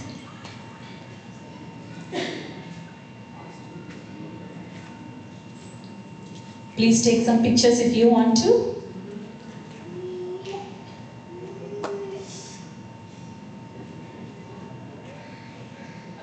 Okay, thank you. So now we do have some code certification sessions going on. People who have completed the L1 and L2 code sessions, they are going to get their certifications in a minute. So I would like to invite Sridevi Madam to come and announce that certifications. And also I would like to invite Paula Durnfield, Chandra Kulumar Setti sir, and Vani Chandrasekharan Madam, and Karthikeyan sir. Please do come on to the stage to give the code certifications for all of us.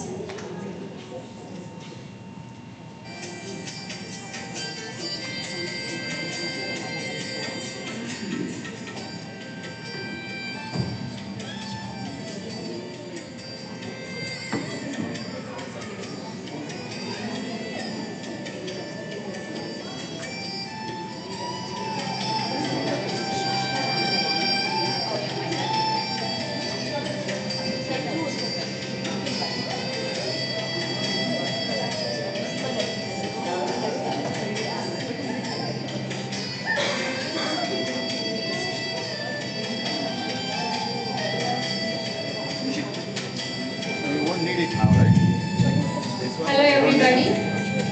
So whoever finished the coach certification, please do come up front. So when we call your name, you can come and receive your certificate. I'll be calling the names.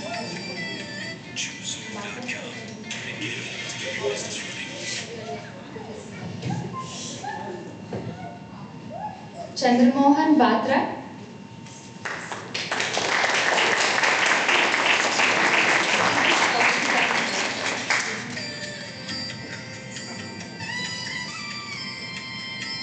Swapna Chalsani.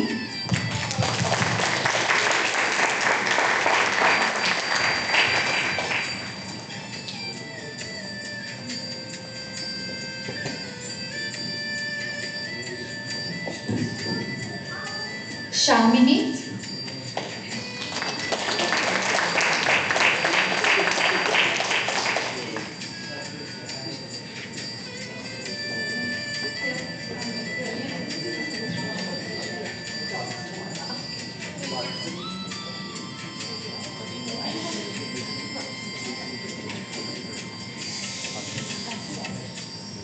Asha K. Pai.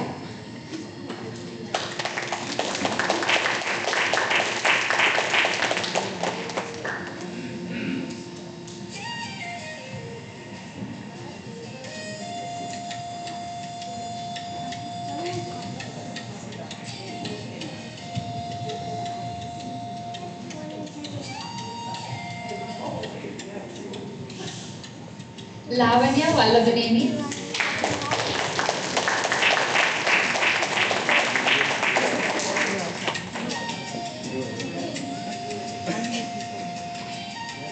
Kalyan Manda.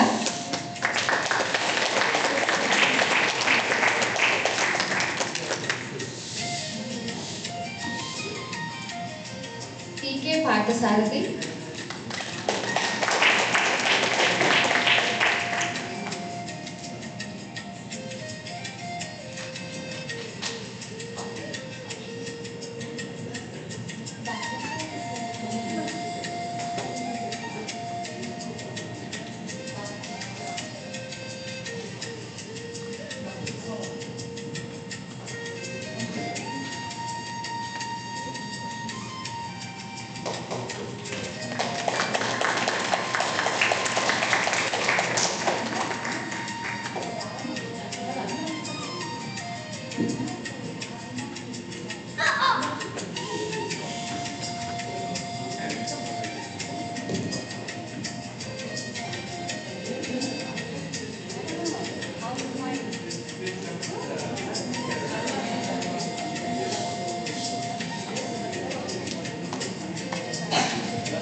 Kiran Pai and Aruna, please come on to the stage. I think your certificates have been awarded during GCML.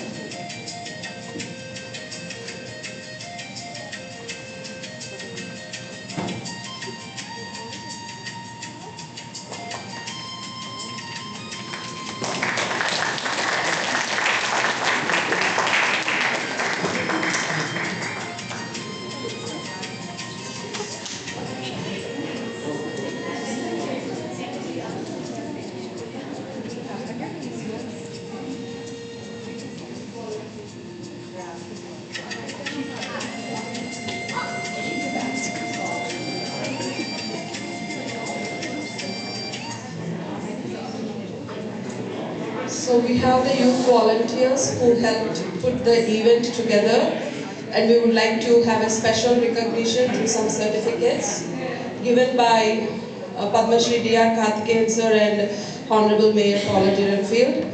All the youth who has helped, please come on to the side so we can make this quick. Sanvi Kare.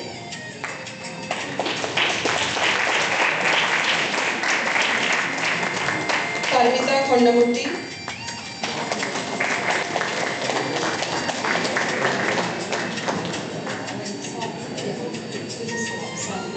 These are the youth volunteers, not the coaches. Parmita, you go to the mayor. Grisha Manda.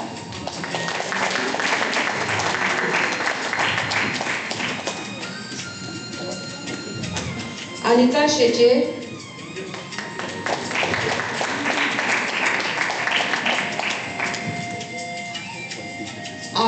Adita Kondamutti.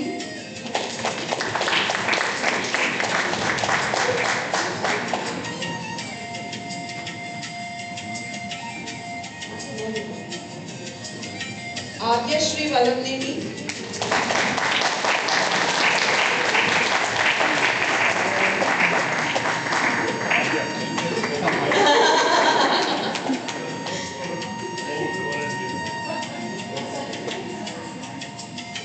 Yeah. Oh, that is the one.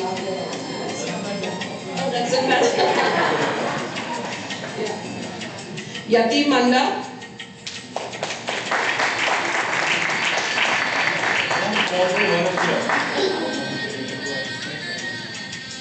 Shriya Yarlagada.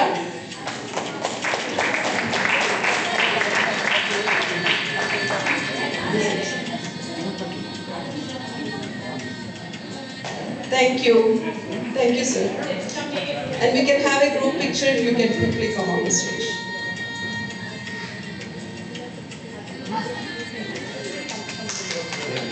Come, sir. Yeah.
Now I would like to, so now we are going to have a valedictory session, and we have Padma Shri Dian Karthikeyan sir here, we have Mayor Paula Derenfield, and I would like to invite Dr. David Sharp and Mrs. Vani Chandrasekharan to be on the stage.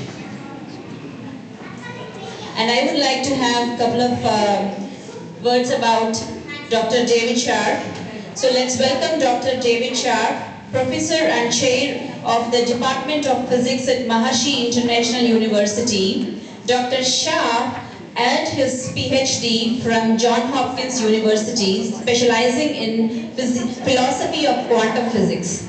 His extensive background spans physics, mathematics, philosophy, and computational engineering, including developing software for Boeing 777. His current research pioneeringly focuses on establishing a rigorous consciousness-based paradigm for advanced physics to solve deep, unsolved theoretical questions about nature and the mind. Welcome, Dr. David Sharp.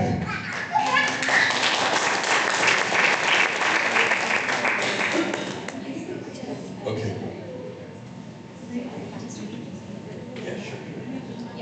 And also we do have Paula S. Derenfield. I would like to invite her here. It's a pleasure to introduce Paula Derenfield, the mayor of Johnston, Iowa, first elected in 2008. Paula has served for 18 years, making her the longest serving female mayor in Iowa's history.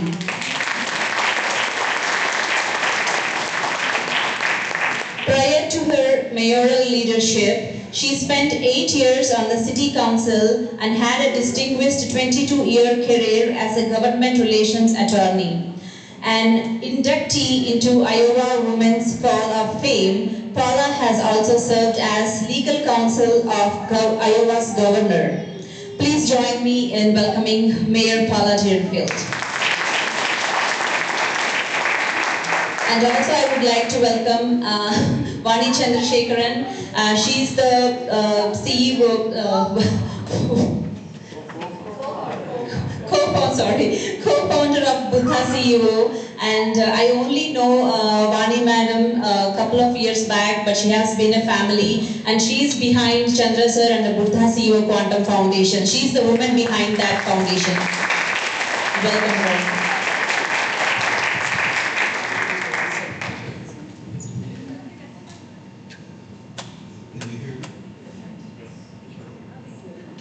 Can you hear me? Yes. Okay. I'm very honored to be part of this conference. It was really wonderful, and we were so impressed at how well organized it was and how uplifting. Really a wonderful conference. Thank you for for having us here.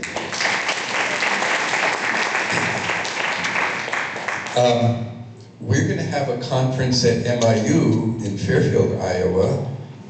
It's the World Association for Vedic Studies. WAVES is the acronym. And that will be July 31st to August 2nd. And I will email the information to Kiran Mai, and she can make it available. And we'd like to invite the Buddha CEO Quantum Foundation to co-host some of the conference and make a presentation on the pyramids and whatever you like. And for more information, you can talk with my colleague Ashish Bhatia, who is sitting in the front row here. Now, there were a couple of themes. I was inspired by Chandra's brilliant talk this morning on thoughts creating reality. And there are a couple of things I would like to say about that. One has to do with what are the constraints and how to overcome them. And the second, if there's time, about I can say more about the quantum physics, the physics behind it, which is, we have a research group at MIU, and we're very fortunate to have Dr. John Hagelin as the leader of our group. He is really a world-class scientist and educator, and meditation leader, and we are in the process of really fundamental research. So we invite you to come to MIU, talk to us further, and I'll say a little bit about some of the themes. One of the things, yes, okay.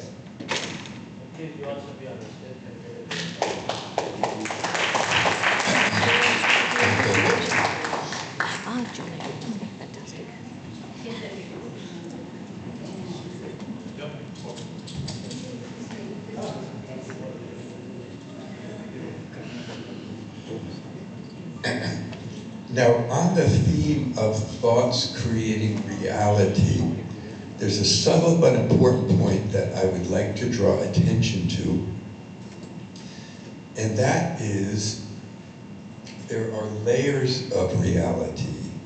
There's the surface layer. Classical physics describes it, billiard balls, one object bumping into another, space-time, matter, and causation as we ordinarily think of it. It turns out that is just the tip of the iceberg. And even ourselves, our bodies, including our brains, is just the tip of the iceberg of who we are. The deeper layer, John was describing it in his talk, the subtle body, and it consists of layers. Pranamaya kosha, the Upanishads describe it, the pranic layer, which is the life force. Manamaya kosha is the mind, Vijnanamaya kosha, a deeper level of the mind, the intellect, and so on. And then deeper than that is what we call the causal body, which contains the themes in our life, the patterns, the deepest levels of our psychology. They can be unconscious, or as we evolve, they become conscious as they're starting to be released. But these patterns of thought can restrict us. That's what restricts thoughts from creating reality in a positive way, the way Chandra was describing. And how do you release that? How do you release that causal body so that our cosmic purpose can come forth? And that's where I would invite Chandra and the whole group really to think about the concept of transcendence as being able to get to that deepest level and release those deepest patterns of thought, those mistakes that we keep on making over and over. Actually, that reminds me of a joke.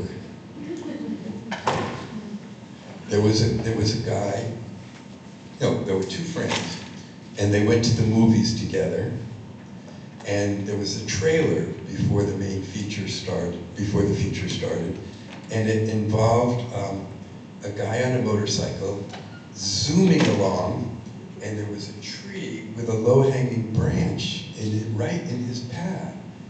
And it looked like he was going to hit his head and get knocked off his motorcycle.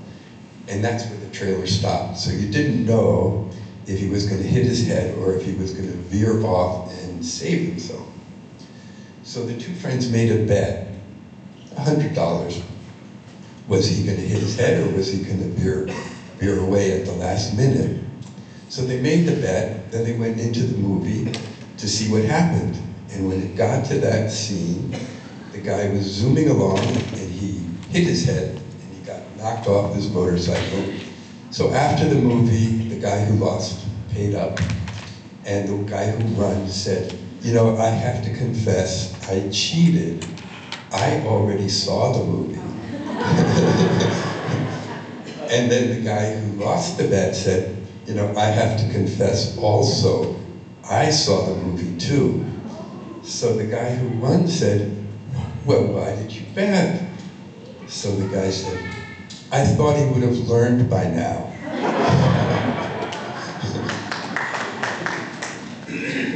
So that is a metaphor for reincarnation. We have to keep making the same mistakes until we learn, and until we release those deepest stresses, those deepest patterns. And that's what transcendence does.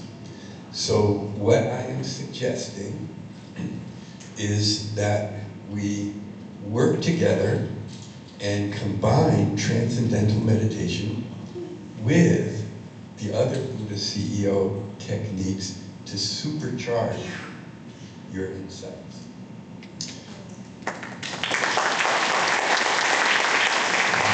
Thank you. Now the second part of my talk, I whittled it down. It's only 3 hours long now, so I'll get through as much as I can, and Chandra will tell me when my time is up. And we have this idea of thoughts creating reality. It's such an important idea. It's so powerful. And what does it imply? What's the physics that can make that possible? It's much different from classical physics, which is very localized. It's step-by-step causation. The reality is much deeper. At MIU, in our graduate physics program, we explore these themes. And even in graduate classical mechanics, it's nothing like billiard ball mechanics. It's something called Lagrangian mechanics or calculus of variations. I don't know if you've heard those terms, but it's a holistic understanding of causation, that the beginning and the end, and nature minimizes a quantity called the action, which is a balance of different types of energy. And the scientists who developed this in the 1700s realized that this was indicating that there was intelligence or purpose in nature that, that Newtonian physics didn't account for.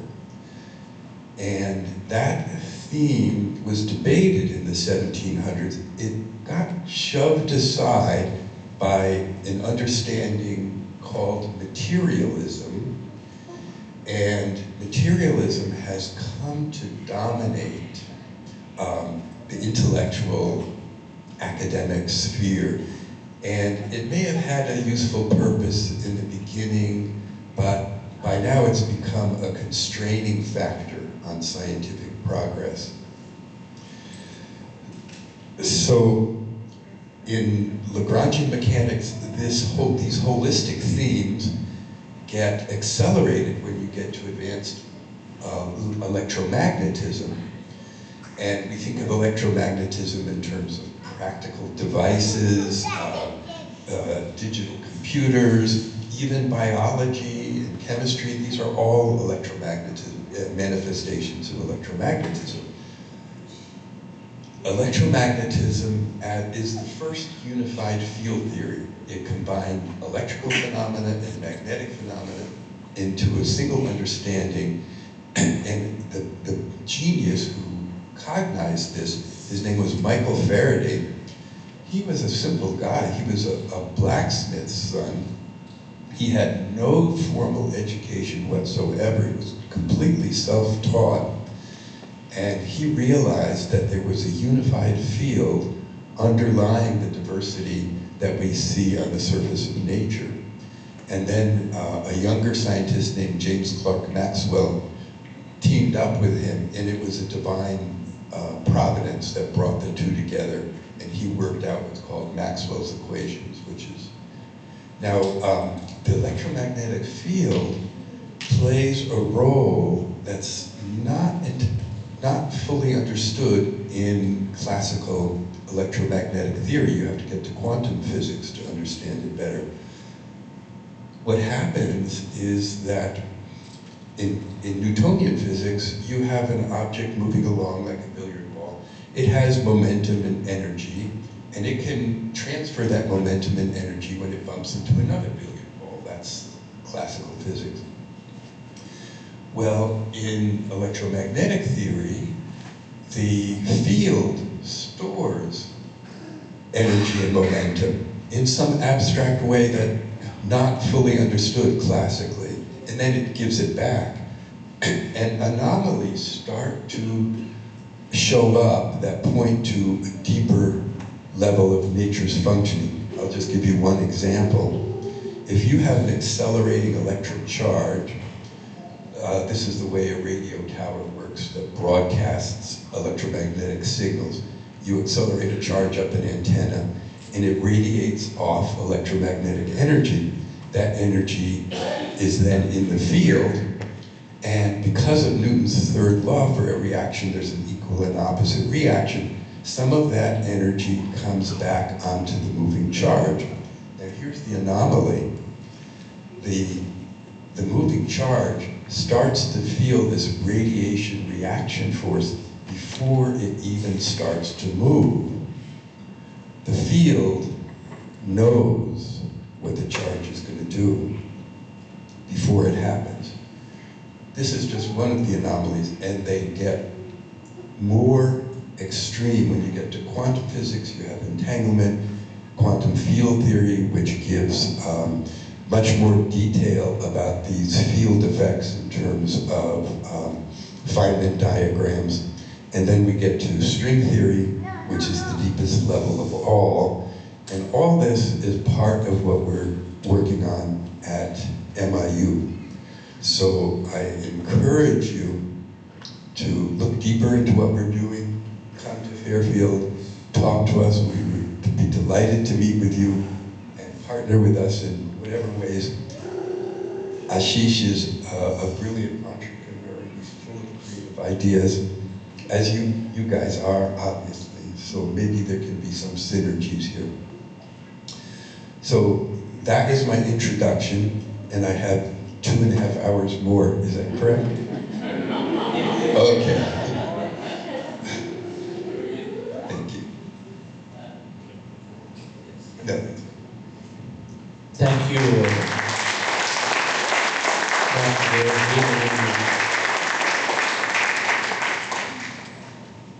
Very, very nice. I think it's just a beginning of everything that we've been doing. We will definitely have a great fortune of inviting you onto our online programs and then have a lecture. And hopefully if you get your dates work in July, August time frame and one of the online programs, please do accept to give at least a 40 to 45 minutes lecture at this time session. Thank you. We take a message from Paula. Thank you, Doctor. And thanks to all of you for being here today.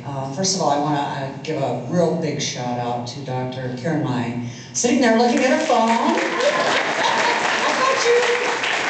You know, what an amazing woman, and I know that she has worked really, really hard to pull this conference together for all of you yesterday and today. And I wasn't able to join you yesterday, but I've heard really good things about everything that was shared yesterday. My experience here today has been absolutely amazing. So, you know, again, congratulations for a job well done.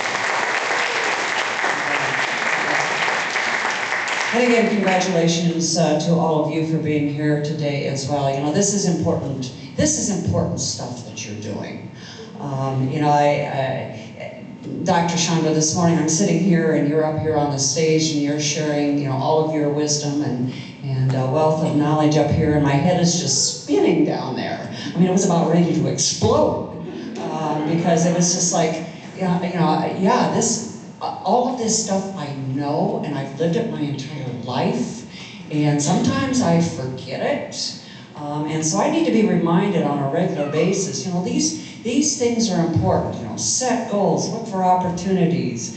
What are the other three? Gratitude is, you know, absolutely critical. You know, I'm just, you know, I feel a little intimidated up here with this group of scientists and academicians, and you know, I'm just, you know, I'm an attorney, I'm a politician, but at my core, I'm a farm girl. I grew up in Northwest Iowa. And you know, I grew up in a family who were just farmers, and most of my role, I'm the only one that graduated from college. I'm the only one that graduated from law school. You know, I've been blessed in life.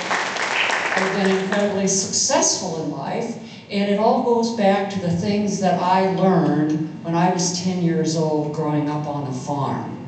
And that is, you know, every day you get up, you set goals for yourself.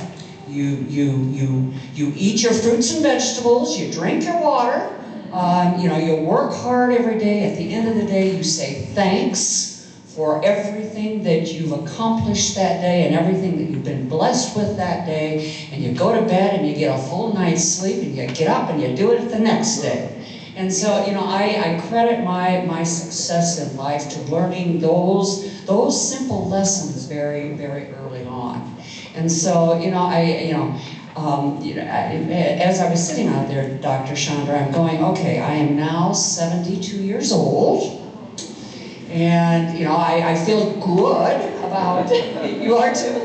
I feel good about being 72 years old. You know, I have, you know, 7 decades of wisdom and knowledge that I've been able to, you know, accrue through the years and share with others. But you know, most of my relatives have lived to be 100 years old or more. So I've got 30 more years to get up, set my goals, work hard, drink my, or eat my fruits and vegetables, drink my water, and say thanks. So, you know, the reason why I'm sharing that is because, Dr. Chandra, I'm sitting there and more I'm hearing people tell me, you know, you're 72 years old now. You gotta slow down. You can't run marathons anymore. You know, do you really want to run for another term as mayor? I mean, you know, do you want to accomplish other things in your career? And it's like, yes, I do. I do. Stop telling me I can't do these things. I am going to do these things, and I'm going to keep doing them as long as I can. I'll keep thinking that way. I will continue to be healthy in my mind, in my body, and in my soul. So thank you for reminding me. So, you know, I don't want to take too much more time, but I just want to say, you know, the things that you are doing, you know, that you're sharing those same sorts of lessons, those same sorts of ideas and thoughts with other people that you interact with all the time. Keep doing that, because you are better for it. The people around you are better for it, and this world is a better place because you are doing that. So keep up the good work. I'm working with the good doctor here, and we're trying to figure out how we can spread the word even further, whether it's in the schools or whether it's through, you know, the other organizations that I work with on a regular basis. But, you know, this, like I said when I started out, this is important stuff, and thank you all for dedicating yourselves to doing it every day. So thank you.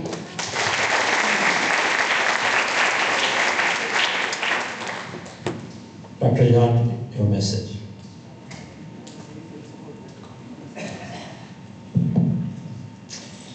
Pardon me. This has really been a magical couple of days.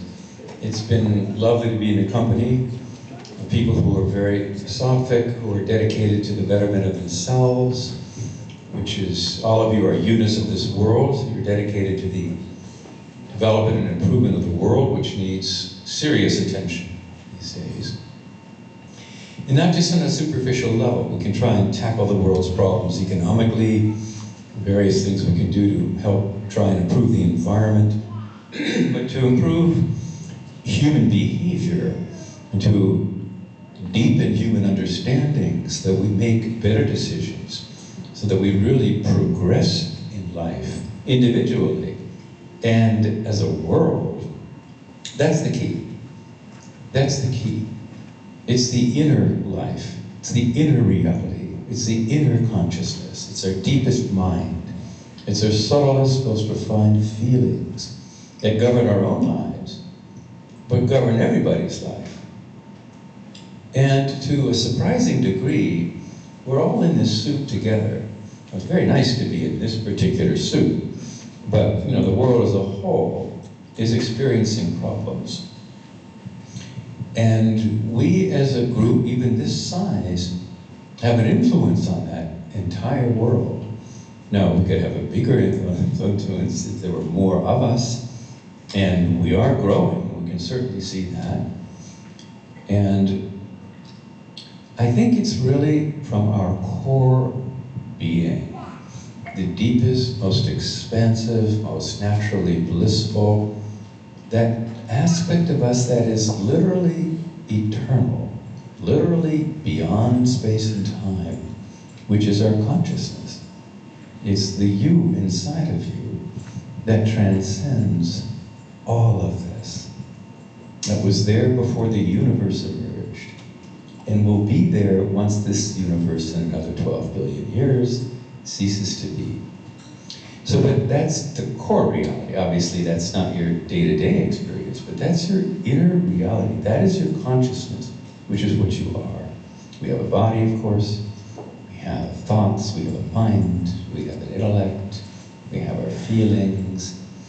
And more or less, our life is caught up in all of those things. But if you can just take a few minutes, as this group is dedicated to transcend that, and get to the core of your inner being, it's so enlivening and so healing and so expansive. It increases the integrated function of the brain and your intelligence so measurably, immensely. It's our inner gift. Your consciousness is your inner gift.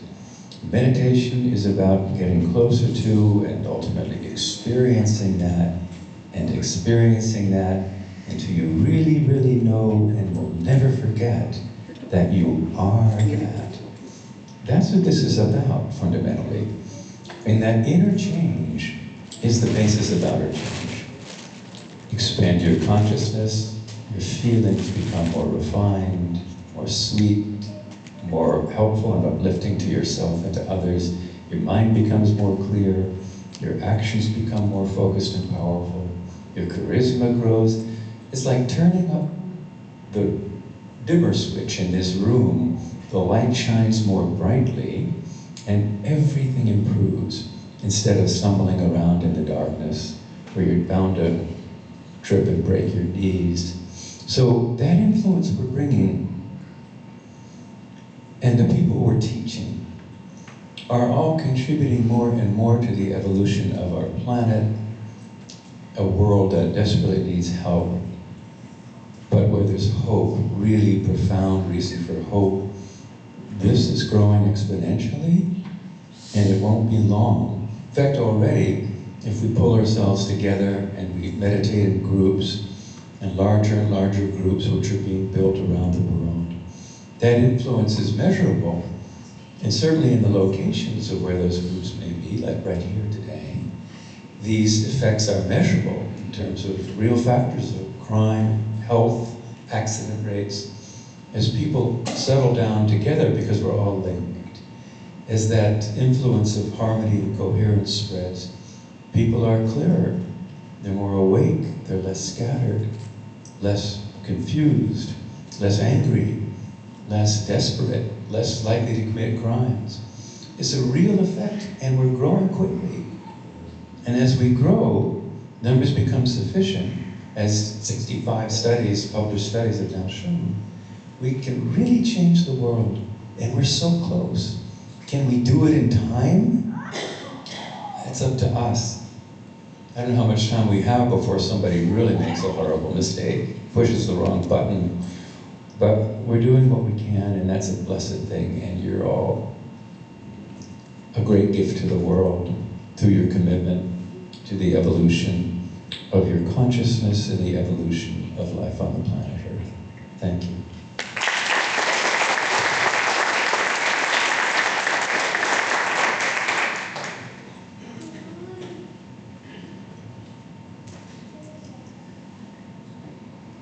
Thank you so much, all the great masters on the stage and great masters around me. Thank you, Iowa team, Batra sir and Kiran Mai and Lavanya and Shamini madam. It's a wonderful experience. Always in the foundation, whatever the work when we are doing, the great experience behind with whom we walk, Grandmaster Patriji, in a PSSM movement, past 20 years, we walked with him. Whatever we learned today, that is what in the foundation we are doing this work. And last 5 years, the COVID time it started, the master always says that in a corporate, when Chandra is working, that is what your work, you just start. But when real COVID time, his experience, his knowledge, his whom he walked with Grandmaster, the work, real work, it started in a COVID time. As a housewife, I always think that he is doing so much great work, but I am not capable of anything. I am always low confidence, and he is talking with Patriji, but I am always like a quite little bit fearful. And next to him, I always observe. But Grandmasters always sees the vision and guide us in a right path. One question he asked me, he came to my house, "Madam, what are you doing?" I said, "I'm taking care of my family." He said, "Animals also take care of their family. What is the great about yourself? Tomorrow your husband will die, what you will do?" That moment I didn't understand the meaning. Later I understand walking with him. My life is not with the four, with my children and husband. It's an extended family of Vasudhaiva Kutumbam. Today, it's not that my house I'm staying. In a world, every house is my house, it happened. Because of that, such a wonderful, great master. In a life, parents will taught us the right brought up, right words, right things. They'll teach and they'll give so much education and financial, so much support, physical support, moral support. But grandmasters, they'll walk with us, they'll always hold our hand in a spiritual aspect, as a friend, as a mother, as a father, as a master.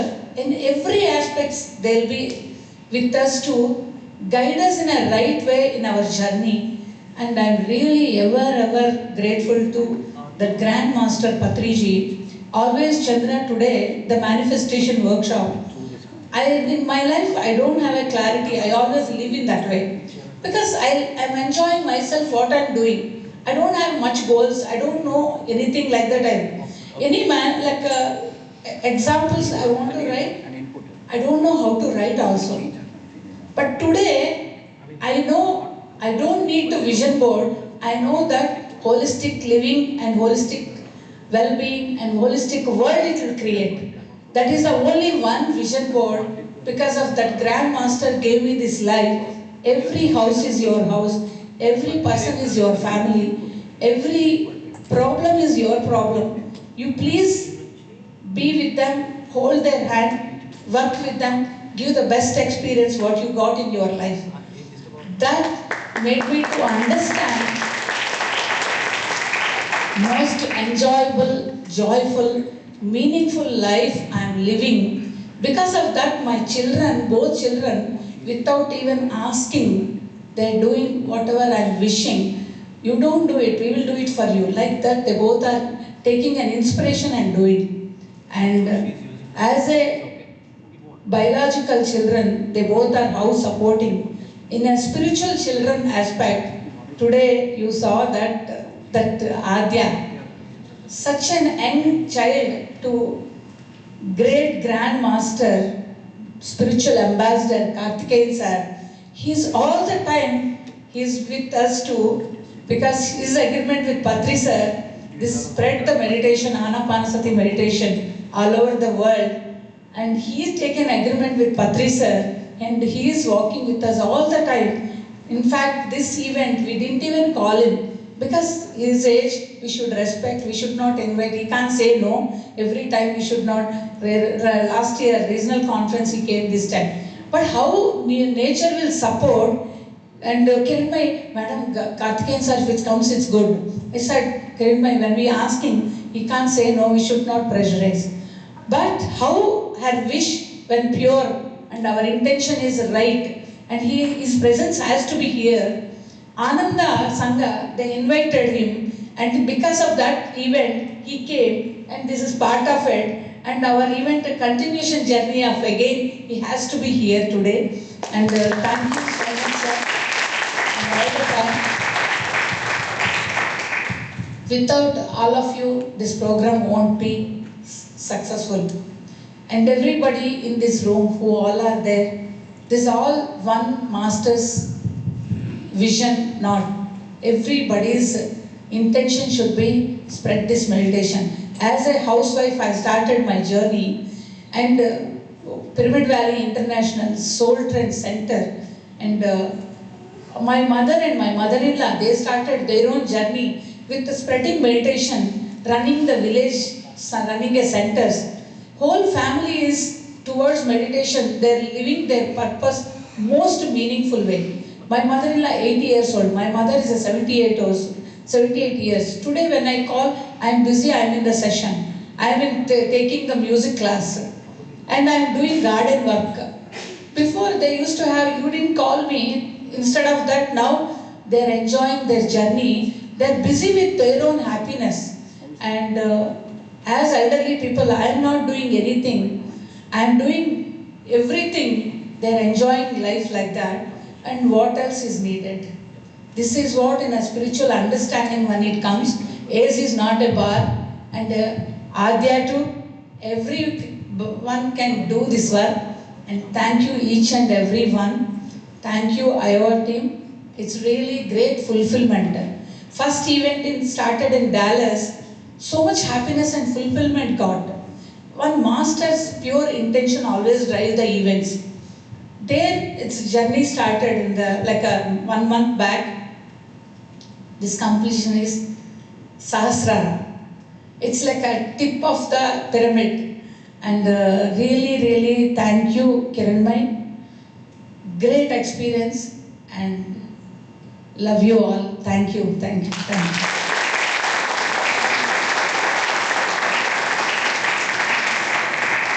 One last word. Yesterday when Sar is talking, literally I got so emotional. Because when Patriji is here, frankly Patri is here. His presence is driving this event. Literally when he is talking, I'm a little bit drowsy. Suddenly my sleep went. It's like so charging when he's talking, it's like so much flow. So emotional it happened because 100% where the energy work is happening, the great grandmaster's presence will be here. That is what the presence I really felt, experienced yesterday. And talking with him, I'm so emotional it happened because this is not one person work or one man work. His mission, vision, everybody has to meditate in the world, and vegetarianism and the pyramid energy also experience it. Transformations, it's a great level it will take. Thank you, thank you, thank you.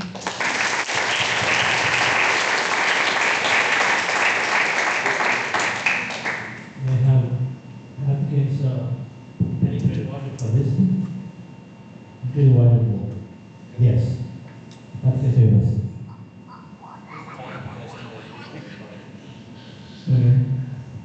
Hello. Yes, it's fine.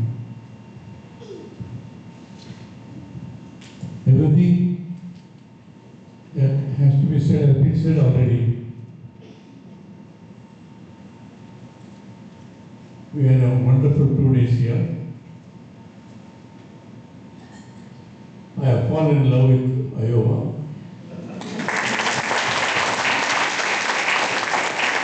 Not only because of the ambience here, the love, affection and warm-heartedness of everyone here. In fact, this year I was advised against to travel, long travel. Apart from the fact I'm 87, maybe oldest among all those here. Apart from that, I had 3 eye surgeries on the right eye. I said, don't worry, they'll be taking care of. Right from the time I arrived in Chicago airport onwards, I've been taken best care of by everyone here. Right from Dr. Aruna applying eye drops for me at the airport. She feels embarrassed when I call Dr. Aruna. Because, she was so caring and everyone here. If I start naming, I cannot remember all the names steadily, and I'll take another 15 minutes for that, every one of them. So much of warmth there, where let me message my daughter telling I don't worry about it. No, even back home, so much of care and love. I don't think I can experience all the time now. So grateful to all of you. And what a community you are living. All I can say, all brought together by spirituality and meditation. Yeah. I could interact with some people individually. This is the lives of man, I'm not surprised. Okay. I always tell Chandra, don't give me the mic because if I take the mic, I don't know where to stop it. Okay. Now, okay, at the very beginning, I happened to be partnership with Amar Patreji, chance meeting about 30 years back. Yes, chance meeting. To be honest, it is because of his love and affection. He was calling me every time. He called me 10 times, I will go once. To start with, I did not know him. But thereafter, I was overtaken by his love and care. Very often, such a great person, he received me. He cooked and he is a very good cook. There is nothing which he cannot do. Apart from his speeches in all languages, singing beautifully, float. And his kindness.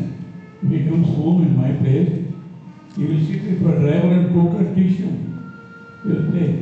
Such a larger. He didn't care for who it is, what is the status of the person. He respected everyone. He really believed in there's a divinity, spark of divinity in every human being. Not only believed it, practiced it also as he was so generous and courteous. I know. They were all singing, the group singing. It is he who brought meditation and music together. Otherwise, the concept of meditation is silence, peace. But here, he made it possible. In fact, he enhanced the quality of meditation. Like Bruce Lee encouraged all musical instruments. He'll be seated, he will never allow me to sit on the ground. Never. He said, no, you are older to me. So much of grace can you find out from any master. Started as an individual. You are not in it into your family investments. There is no, neither the wealth or thing. Anapanasati meditation, as you know, Vipassana meditation, it's a 10-day meditation. Only one day he attended. It was enough for him. First 3 days is Anapanasati meditation, Vipassana. He found it was enough because already enlightened master. Or, if you believe in previous birth. So he simplified it. Made it accessible to anyone on the street. Not necessarily great scholars and all that. He asked me, how do you spend 10 days? I couldn't spend. Then, see that the large of witness between. He was not satisfied with his own enlightenment. That's what great masters have done. He said, no, I must spread this knowledge, spirituality, element everywhere. We went from door to door.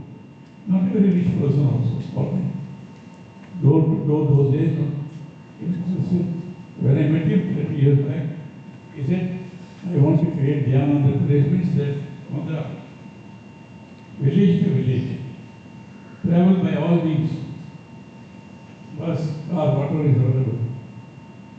Then he said, I went Dhyan Bharat. I want to spread it to the whole country. Then he told me, I want to make Dhyan Jagat. That means I want to convert the whole world. There is a meditative world. I used to wonder, maybe he's a good-hearted man. I never seriously possible. But he did it, it happened. He traveled non-stop and there he is. I used to tell him, you are training yourself too much.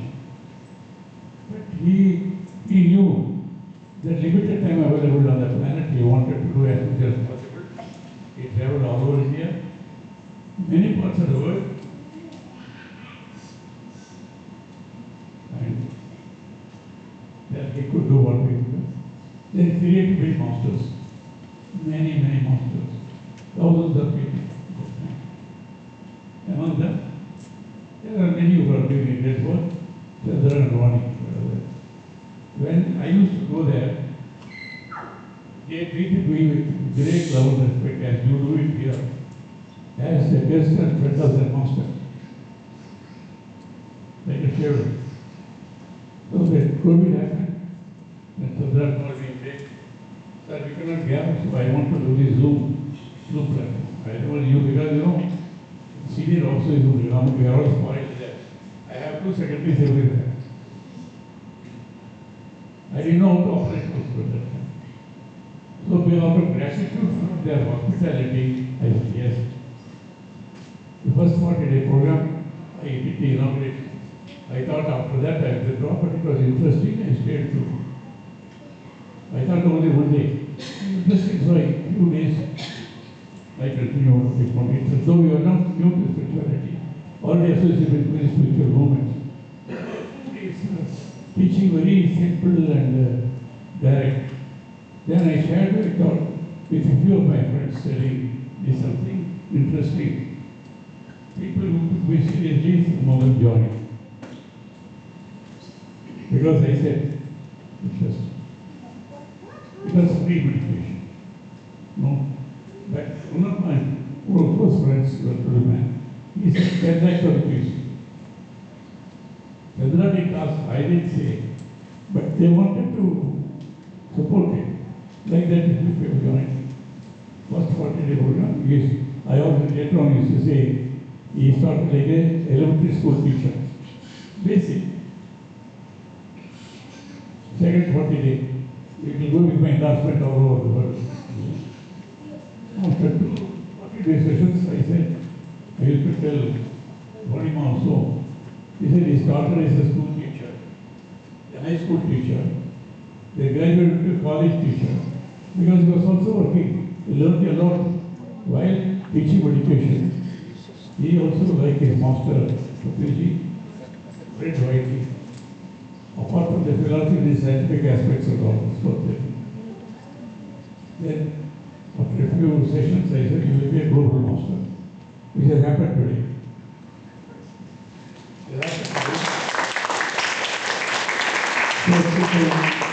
There are great intellectuals like me, Dr. John, everybody is also able to sit through and listen to him. I'm very proud of his achievements now. He ably supported with really. He was like a, without, they always say whatever, I appreciate that. What happens now is, the lady stays back, the man goes round all, man sits back, all of them having excellent personal relationships, humility, courtesy. Then he started this Buddha's Yoga Quantum Foundation. More than what I visualize, the growth of this organization is really global. Then apart from that, then he started traveling non-stop, more than his guru. Both of them have been traveling. And naturally, because of their very nature, they are welcome everywhere. They could touch several thousands and lakhs of people now. Now they have so many branches, all that you are seeing now. So it became a strong global movement, fulfilling the vision of their master. Patriji said, Jam Jagat. His ambition was, I must convert the whole world into a meditative world. Because he knew very well, unless there is a change in individual, society will not change. Unless a change in countries will not change.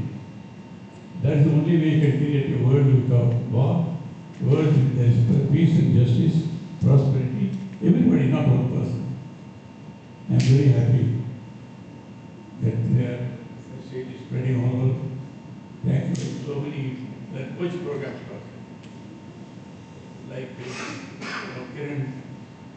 Oh, you start like this. Like Patiji started doing well. There are 100 master teachers. And he, with us, on the foundation, it is a very, very simple, humble beginning. It has spread. Again, it is not enough. Some of us fortunate enough to come to know the knowledge now. Wise enough to continue. Each one of you feel it's our responsibility to support every possible way. I always tell them, every 40-day program, I tell them, I think if you are benefited, your life is transformed. Support this work because it has to go all over. Not enough, because the world is full of turmoil. New and, pandemic of stress, relationship with all individuals, families, society. See the world, what is in turmoil. You don't know where we are going to end now at this time. There is weapons of mass destruction. There is more money being spent on how to make them more destructive.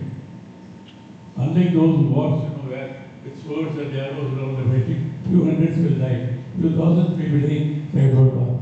Now, press of a button, the whole humanity can be destroyed. How to change them? We have seen United Nations have not been able to be effective. We have seen. Otherwise, how can these wars go on for years together? Millions of children, women getting killed for nothing. Sea water level rising, global warming, climate crisis.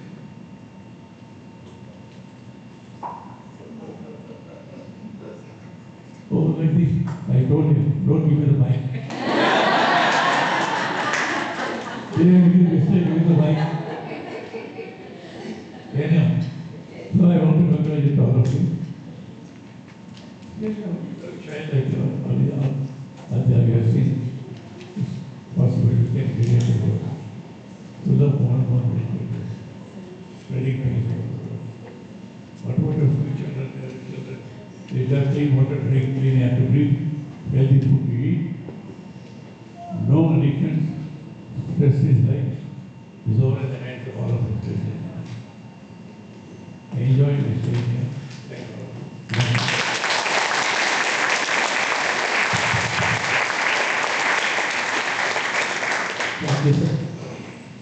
you, sir. Okay, so may I request Dr. Batra to please come and give a vote of thanks. And yes, first I will felicitate you. And then I would like you and Karen and all of you to be here. Yes, so may I request Dr. John to felicitate. Yes, fine. Let's just finish this presentation. Yeah. First, my father, Dr. John Peter. And my first class is Dr. Will.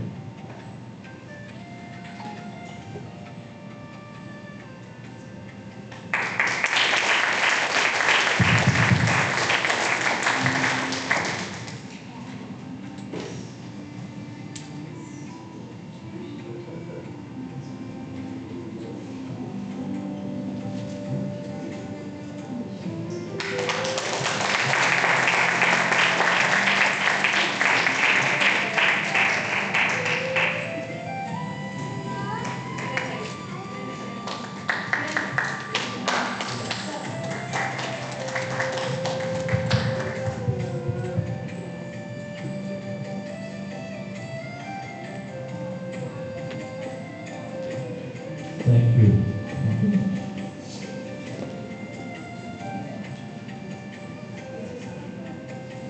And please sit down. We just have a couple of messages from our core three organizers here in service.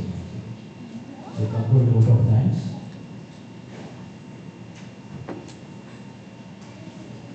And so let's give a big round of applause to the three masters.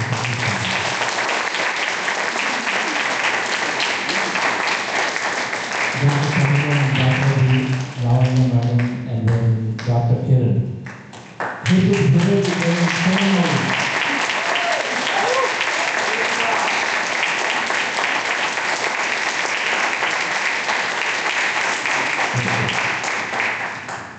Your message, Kiran.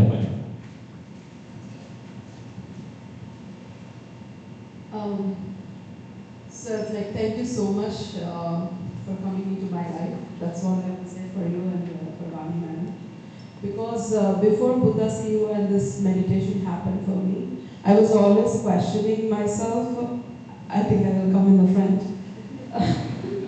So I was questioning myself, like, what is my purpose? Like, why am I here? Like, beyond being a daughter or a mother or a physician with a medical degree but not practicing. Why, like, right? So that search found its answer only after I started meditating, and I would say that was because of the clarity.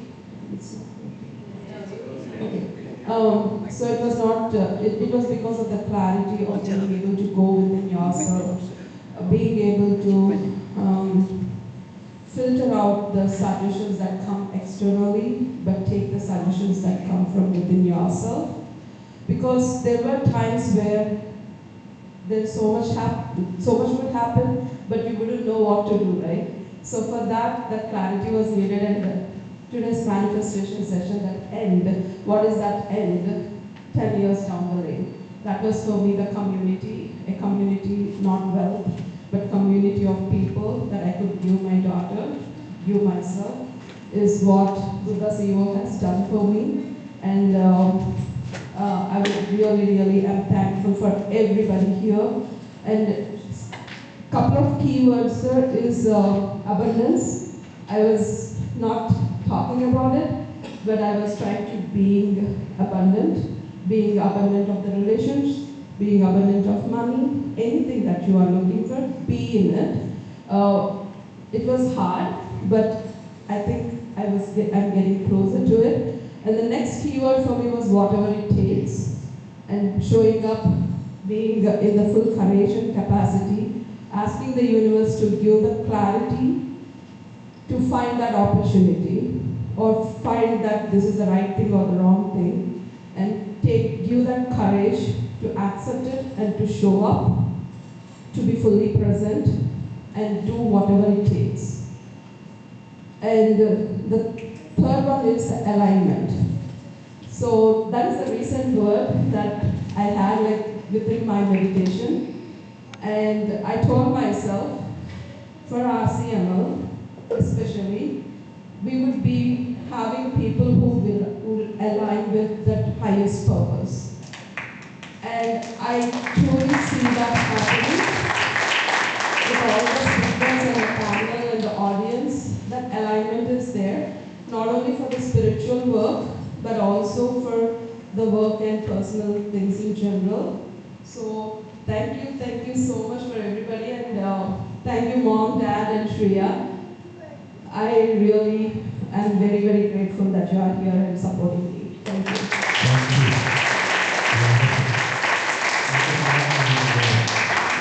Brief message. I wanted to extend my deepest gratitude to Dr. Chandra Pulvar Sethi sir and Vani man. Thank you for allowing me be to the Buddha's Evo family. And I wanted to say that my life I will be doing teaching meditation for everyone, whoever I get the opportunity. I wanted to dedicate and serve in this meditation. And my deepest gratitude to my husband Hari Vallapaneni. He has been giving me immense support to see this meditation. He's telling me wherever I wanted to go, and my little one as well. Even though she's 4 years, she's helping me a lot being into this meditation. Thank you. Awesome, thank you. Dr. Batra. You can share here and then we will go to next. So thank you. Thank you everyone for attending this conference. I'm in awe of what I'm seeing here, the energy, the passion, the enthusiasm that I'm seeing here. It is very inspiring. And I thank Buddha CEO Foundation to be part of my life. I've experienced big transformation even in 1 year, and I want everybody to experience that. So I found a meaning and purpose of my life, and this is what I want to do. Like Lavanya Madam mentioned, I want to teach everybody meditation, whosoever I can. Thank you so much, sir. So many people that I met here, they said, I came here because of Dr. Batra. They're amazing, sir, so much work that you've done. They will thank you so much. Request the Paula and all of the applicants and John to facilitate the offering here. The please come forward. For the wonderful work.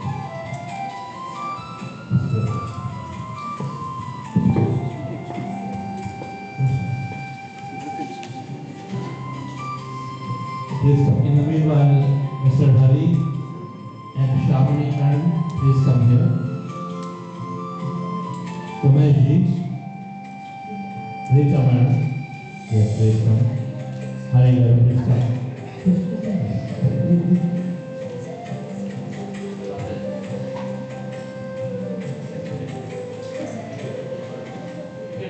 You can present it now.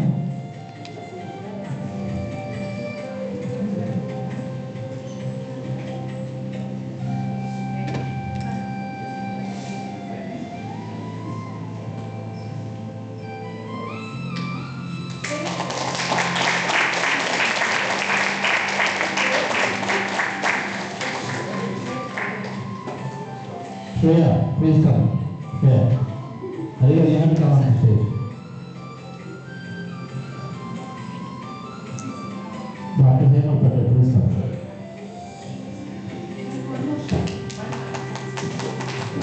Dr. Hema Patel will go first stage.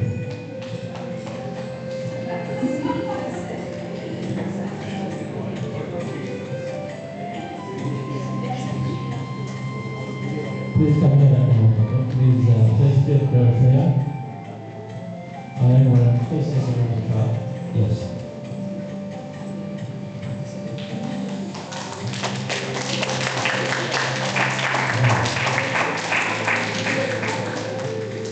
Good job.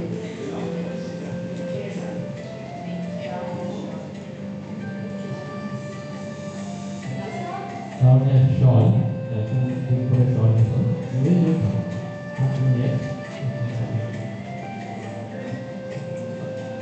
Give it to Dr. John for having her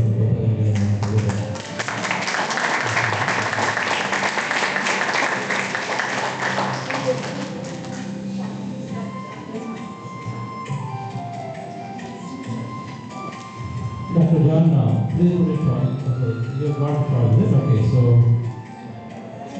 everyone done? What is this please there?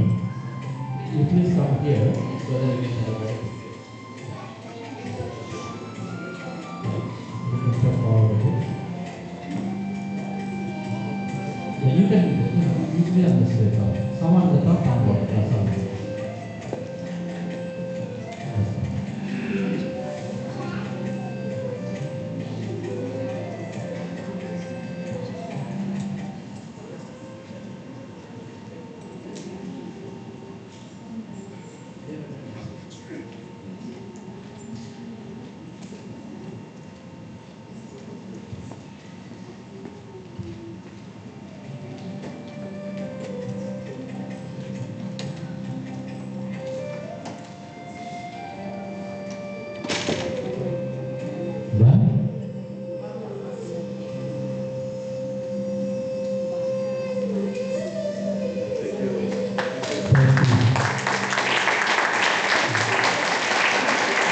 Please, since you've got 2 minutes of vote of thanks speech, and you have done so.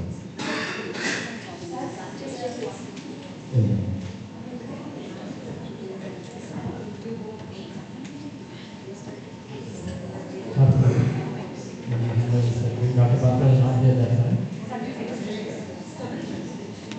Yeah, that is.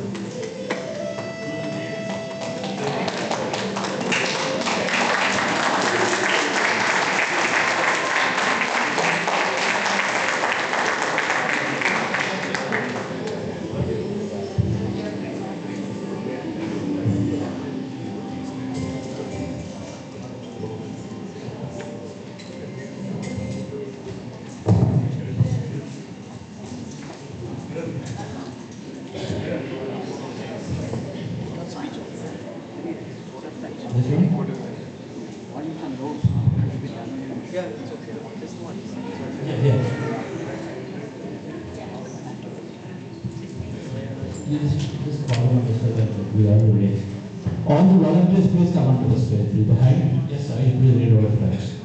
Who are the volunteers, please come onto the stage. We just wanted to invite Yogesh and Deval Shah. Okay, Ravi Kandisetti, Mani for the food, Suraj Karn, Gaurav Karn, Dev Gidwani, Arvind Karn, Vinod Sati, Hari Gattipati. We all invite you onto the stage, please, for the quick presentation.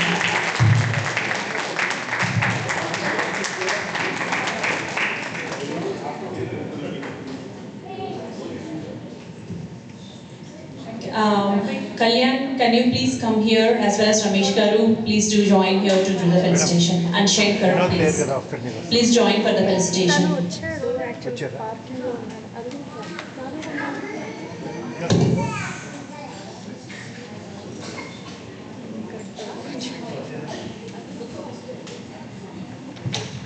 Good afternoon, everybody. As we come to the conclusion of this remarkable gathering, it is my privilege to deliver the vote of thanks on behalf of Buddha CEO Quantum Foundation and the organizing committee of the 9th Regional Conference of Meditation Leaders. First and foremost, we offer our greatest gratitude to Brahmashi Pitamana Ji, whose vision of making meditation accessible Suresh Darbagaru as well. Thank you so much. to all continues to inspire this global movement towards holistic well-being and world peace. Our sincere thanks to Padma Shri Dr. Karthikeyan sir, former director of CBI India, our global and regional conference chairman and mentor to Buddha CEO Quantum Foundation sir. Your guidance, encouragement and unwavering support continue to inspire this mission and all of us.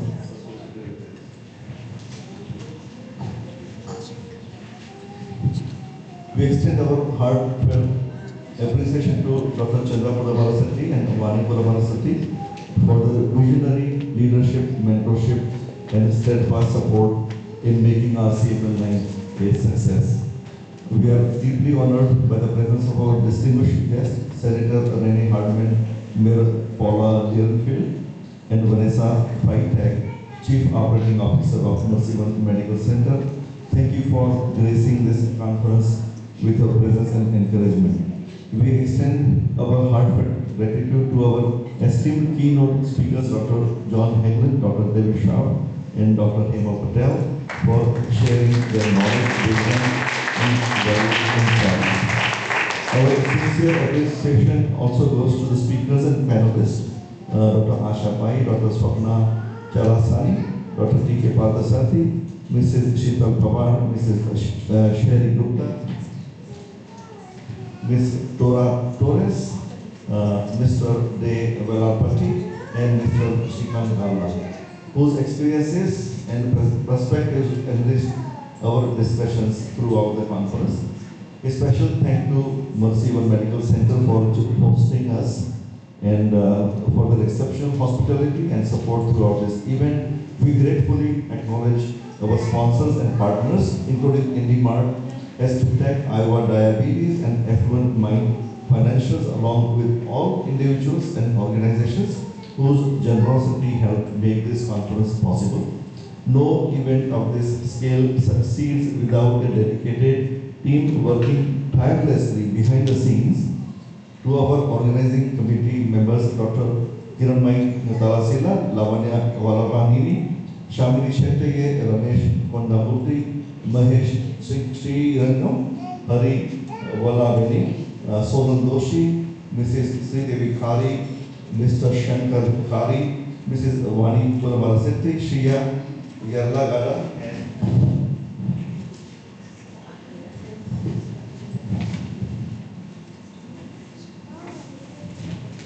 Mitsu Bhatia. Thank you for your dedication, leadership, and unwavering commitment. Our conference regularly goes to the coordination Iowa, St. Louis, Arizona, Georgia, India, and Dubai, whose selfless service truly embodied the spirit of conference.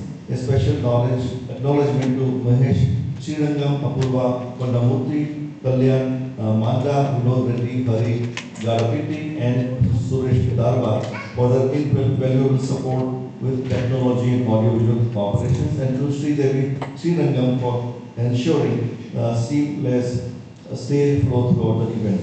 We also thank Aruna Manda, Manika Nirogi, Ravi Kalisetti, Dev Gidwani, Umesh Chettage, Suraj Khan, Gaurav Khan, Arvind Khan, and Shri Lakshmi Kare for their support with registration, hospitality, transportation, photography, guest coordination, food arrangements, and countless behind the scenes responsibilities.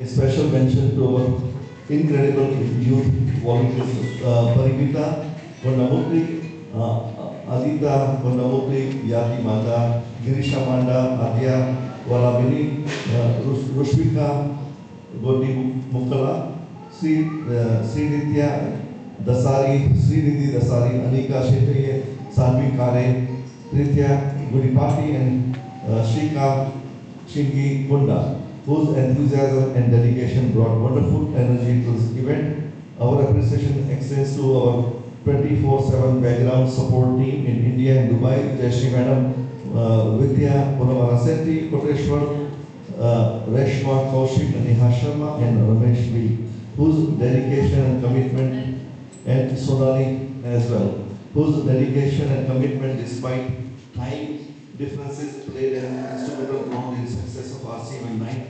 To all our coaches, participants, delegates, and attendees, thank you all for your enthusiasm, engagement, and commitment to carry forward the message of meditation and conscious leadership. Thank you all. Thank you. Thank you. We will do 2 minutes of closing eyes, observing the breath, and I conclude the conference. All of you please come and sit here. To our heads. So let's go into 2 minutes of meditation breakfast. 2 minutes.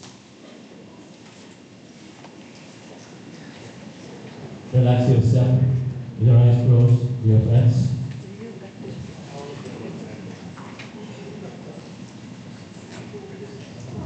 Hi, my name is David Bali. I'm just thankful to Dr. Bhatt for making me a volunteer of this program. That's all. Thank you. Relax yourself, guys.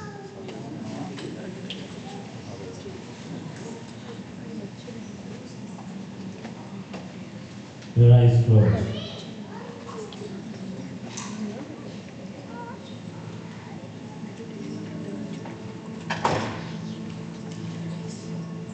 Observe your breath.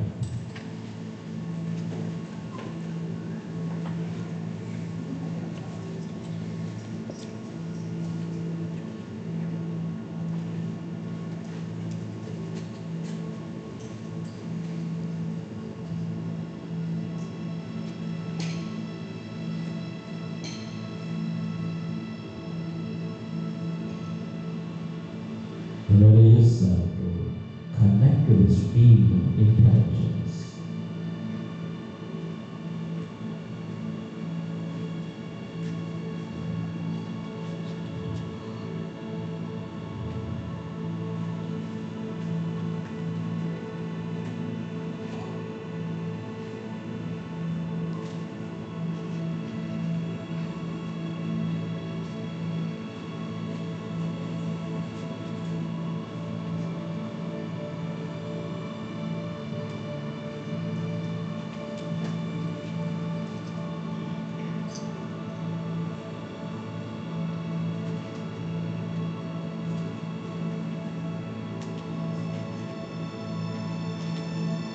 When we quieten ourselves, our soul speaks.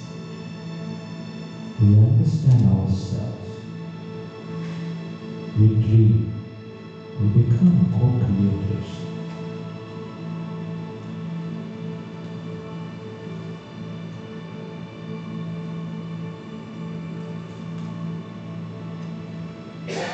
Be with your breath.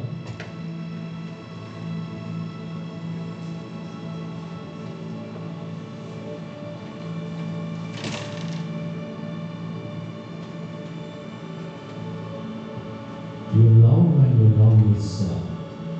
You bless when you bless yourself. You become a leader when you choose yourself.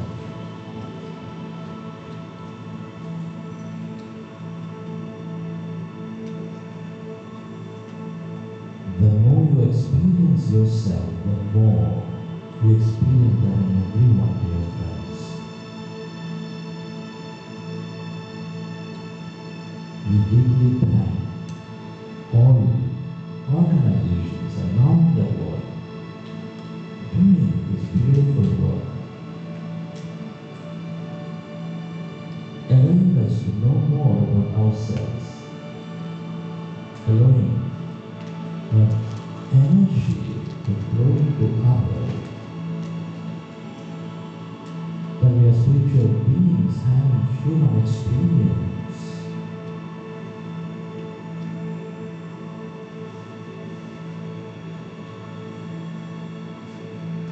That we have glorious past and empowering future, that the simple practices reveal to us.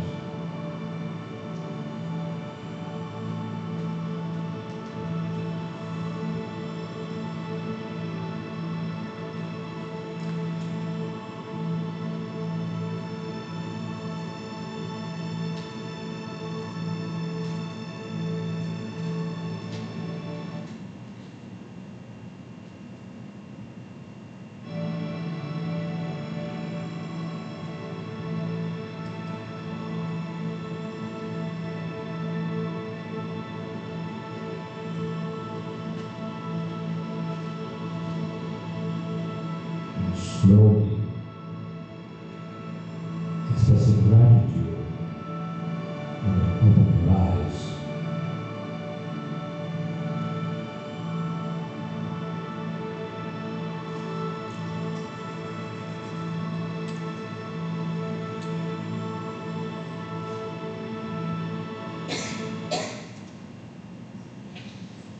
Thank you, Lucas.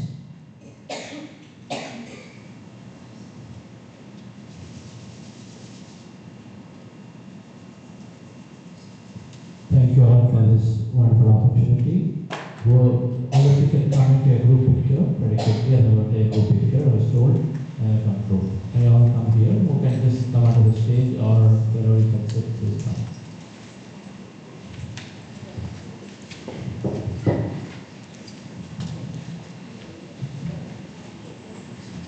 Magnesium dust you.